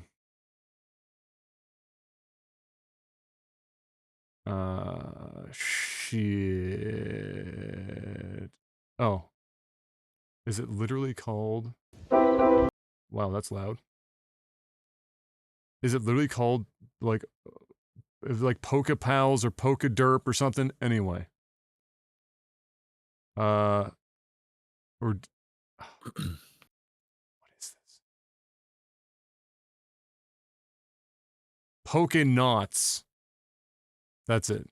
Poke Knots. I'll show you a link here. Mr. Black, do you have the stream chat up or anything like that? Yeah. All right, do you have the Twitch one? I'll just put it there because I can't want to like have your. It's a thing. You'll be able to see it in the just in general. You hover over one of those videos, you'll be able to see. Oh, okay. Yeah. Okay. Yeah, I see it. All right. What the yeah. fuck are these? These are somebody hand drawn, like just like derpy Pokemon. They call it Pokenauts, and it actually got popular enough. People were buying these cards were worth legit money, and of course, they have a cease and desist now for obvious reasons. But okay, but per character in Marvel Rivals, somebody submits and says, I had the fucking derp version of Captain America on my team or the other team. Just they were in the game, okay? And we could come up with names, derp names for all of the heroes, okay? And it's a series based on worst decisions being made by any one of these in the game. They'd have to describe when they submit the game which hero it is that was doing all the dirty and playing bad. And then we literally just cast it as if it is a roast on all of the horrible decisions being made throughout it from front to back for that character. So that would be the primary focus of the replay would be on their vision. Yeah. Watch it from their perspective most of the time. We're just cutting them up. They're just roasting them up. Yeah, that would be the first and premise. like that. Exactly. So like we could try out all of the above, right? So like you could make it so we're just following fucking budget Wolverine go out there and thinking he's a fucking hero. Meanwhile, he's just feeding, he's just ass, he ain't doing nothing right. And he's raging out on top of that. This guy thinks he's the second coming of Christ, but in reality, there's he's always just going to be opportunities to then like also highlight in that same match somebody does something good. Some great team play happens or something like that. Of course. But of course, you have the ability to focus there on that like one individual, and we're always like with StarCraft or whatever. It's the analogy of everyone's experience. Everyone has been there. They've been that player. They've played with that player, and they get to like watch that and the catharsis of them being kind of teased or made fun of a bit. Maybe the people that submit it, maybe they're gonna be like, "This is me. I fucked this. I fucked just this cut me so up. hard. Just cut me up." Yes, 100%. You could just meme the whole thing, bro. Like you could just, but yeah, these are the types of things. It's just trying to figure out that formula that works, that people want to see, and just making it happen. The thing is, games like Marvel Rivals or League or any of these other large games, you don't even need, see with StarCraft, in order to be like pretty successful, you need like 20% of the market share. You know, these other big games, all you need is like 1%, 2%, 3%. That's the show. Yeah. I mean, if you're getting 20% of that, you are now on a whole nother fucking, you're on just another thing. And then if you get big with those, it's a huge trickle down effect. Then you can actually start being a little bit more creative and start trying out other things or doing whatever. And people are, that are interested in what you guys, what we do or what other content creators do outside of what they're known for. So yeah, I mean, that's just, we're having one of these sessions where we just talk, and we've done this many, many times over. It's just a matter of, do we want to do these types of things? How bad, like, do we want to go on that grind again? Because ultimately that's what it would be. It would be like, it'd be like, oh shit, these videos are getting, 500 views, and the majority of those are people that are from StarCraft. They're just supporting what we do. But then all it takes is that one or two things. And, dude, we have some shorts that are like doing really well, which is spiking us. The hundreds of thousands of views. Oh yeah. Like imagine with Marvel Rivals. Yeah. I mean, do you know how many more people are searching that and watching that? Not only that, these are popular Marvel characters outside of just the game. So just the SEO alone on just terms like Captain America or Iron Man or whatever is way bigger than SC2 or Protoss or whatever, which, by the way, again, very grateful for what StarCraft does, and going to continue to do that no matter what. But like I said, we just shoot ourselves in the foot because we are just not in front of large mass of audience, and we're not going to work for the majority of people. They still are going to want to watch what they want to watch. Serious but shit. yeah, but there will be especially something like Marvel's, which skews young with how juvenile and dumb we can be. It just feels like it's primed for something to work. It's just a matter of trying to figure out what that is and make it digestible. Because I've been thinking about recently, you know, as we both age and we're both doing more and more away from streaming and computers in general. We're doing other stuff career-wise, but still finding time to do this stuff because, you know, we enjoy it. Gives us a reason to hang out and continue to you know, provide content for the community and also, you know, make some good money on the side as well. As a great incentive. You know, we enjoy doing it and we get to make a couple of bucks a month. The thing that I see with StarCraft is it's doing gangbusters right now. With the amount of videos we're putting out, everything, like we have a real good formula. But I know that there's a ceiling for that will hit at some point where, Of course, and it's inevitable. So, you know, there will be a window at some point where folding something in where we're still doing StarCraft, but we reduce the amount of StarCraft and backfill with something else in our time. But I mean, let's be real, dude. Spending. I mean, let's be real. We could still do the same amount of StarCraft. It literally takes us like an hour and a half of our day. You know what I'm saying? Like that ain't that ain't. But if we were trying, we record. Like that shit's easy. But it's the other stuff, right? That's like it would be a thing where it's like, okay, we get together on Thursday at 3. It's like no. Now we get together Thursday at 10, 11 o'clock in the morning, and we are with each other all day. Like, you know what I mean? Like we're banging out a podcast. We're banging out, you know, the StarCraft, and then we're banging out whatever other game there is. And that other game is probably going to take up more time than the other two and pay infinitely less, if anything at all, for quite some time. That's what it would be. It'd be like, hey, are we going to dedicate a day a week with each other to do what we need to do? And if that's the case, and it's really not all that, it's not that time consuming. It's just a matter of just getting it all done, because our formula now for StarCraft is incredible. We got a good editor, we got a good thumbnail maker. You and I, we just, you know, it's nothing for us. All three things are coming together now, and we are going to do some new stuff with StarCraft. I mean, I've already, and there's not going to be too many people listening, but I've already reached out to you, Thermal. Yep. We're already, he's added me on, we've added each other on Discord. We're coming up with some ideas, things like that. We're planning on doing some stuff, and keep growing this thing because it's fun, but do new shit. You know, who knows what works and what doesn't work. And along with other content creators as well, and just collaborate a little bit more instead of sitting in our own, you know, our own bubble. But yeah, if we wanted to do another game, I don't even think the amount of StarCraft we do is all that crazy. We just are very good at getting a lot done in a short period of time. And the quality is all the same, so it's whatever. But it's the new game. It's the time crunch. It's figuring out, like, okay, that's the hard part, man. We got to like go back to what we were doing fucking 14 years ago and go to the drawing board and get together. And you're pacing, you know, a little bit longer of a hallway, and I'm sitting here going, you know, what are we gonna do? That's the sauce that we need to figure out again. But if we figured it out and we just went on a mainstream game,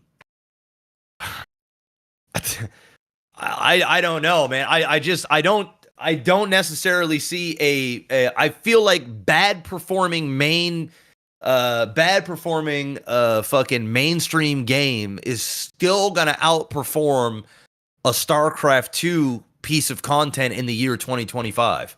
Simply from an audience standpoint. Personally. I could be wrong. What?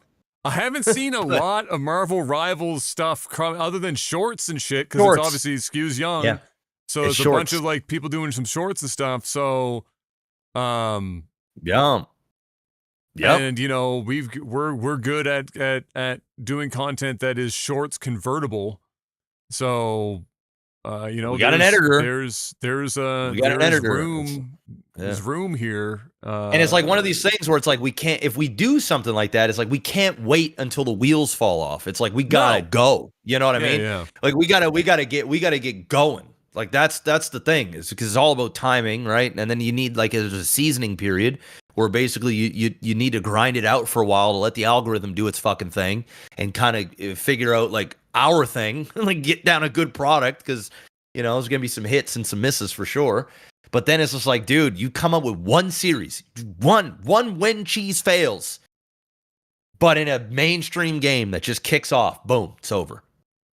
It's over. But easier said than done, right? So I can see Adams, the gears are turning in Adam's head. So we'll see. See what happens. I had one apple juice and the gears are turning. That's it. Well, we had lots of other questions, but I'm going to suggest people forward those to next week, because we sat here and rambled about that for long enough that we need to end this, because we are now 3 hours we got to go deep. do StarCraft. Yeah, we got to go do StarCraft. Speaking of StarCraft, we got to go do that. So we will end it there on that. But thank you guys for hanging out. For those who are here, bless you. Let us know if you've got ideas of stuff that you want to see us do. We're always interested to hear what the people think. But I think you guys trust that we've got this figured out, and if something's presenting itself, then we'll do right by it, and we'll keep you guys entertained in our old age for as long as humanly possible. Speaking of, we're going to go do that StarCraft casting now. So until we see you guys next week, thank you once again, and until we see you next time, do us a favor, stay safe out there, have a good one, and peace. Hey.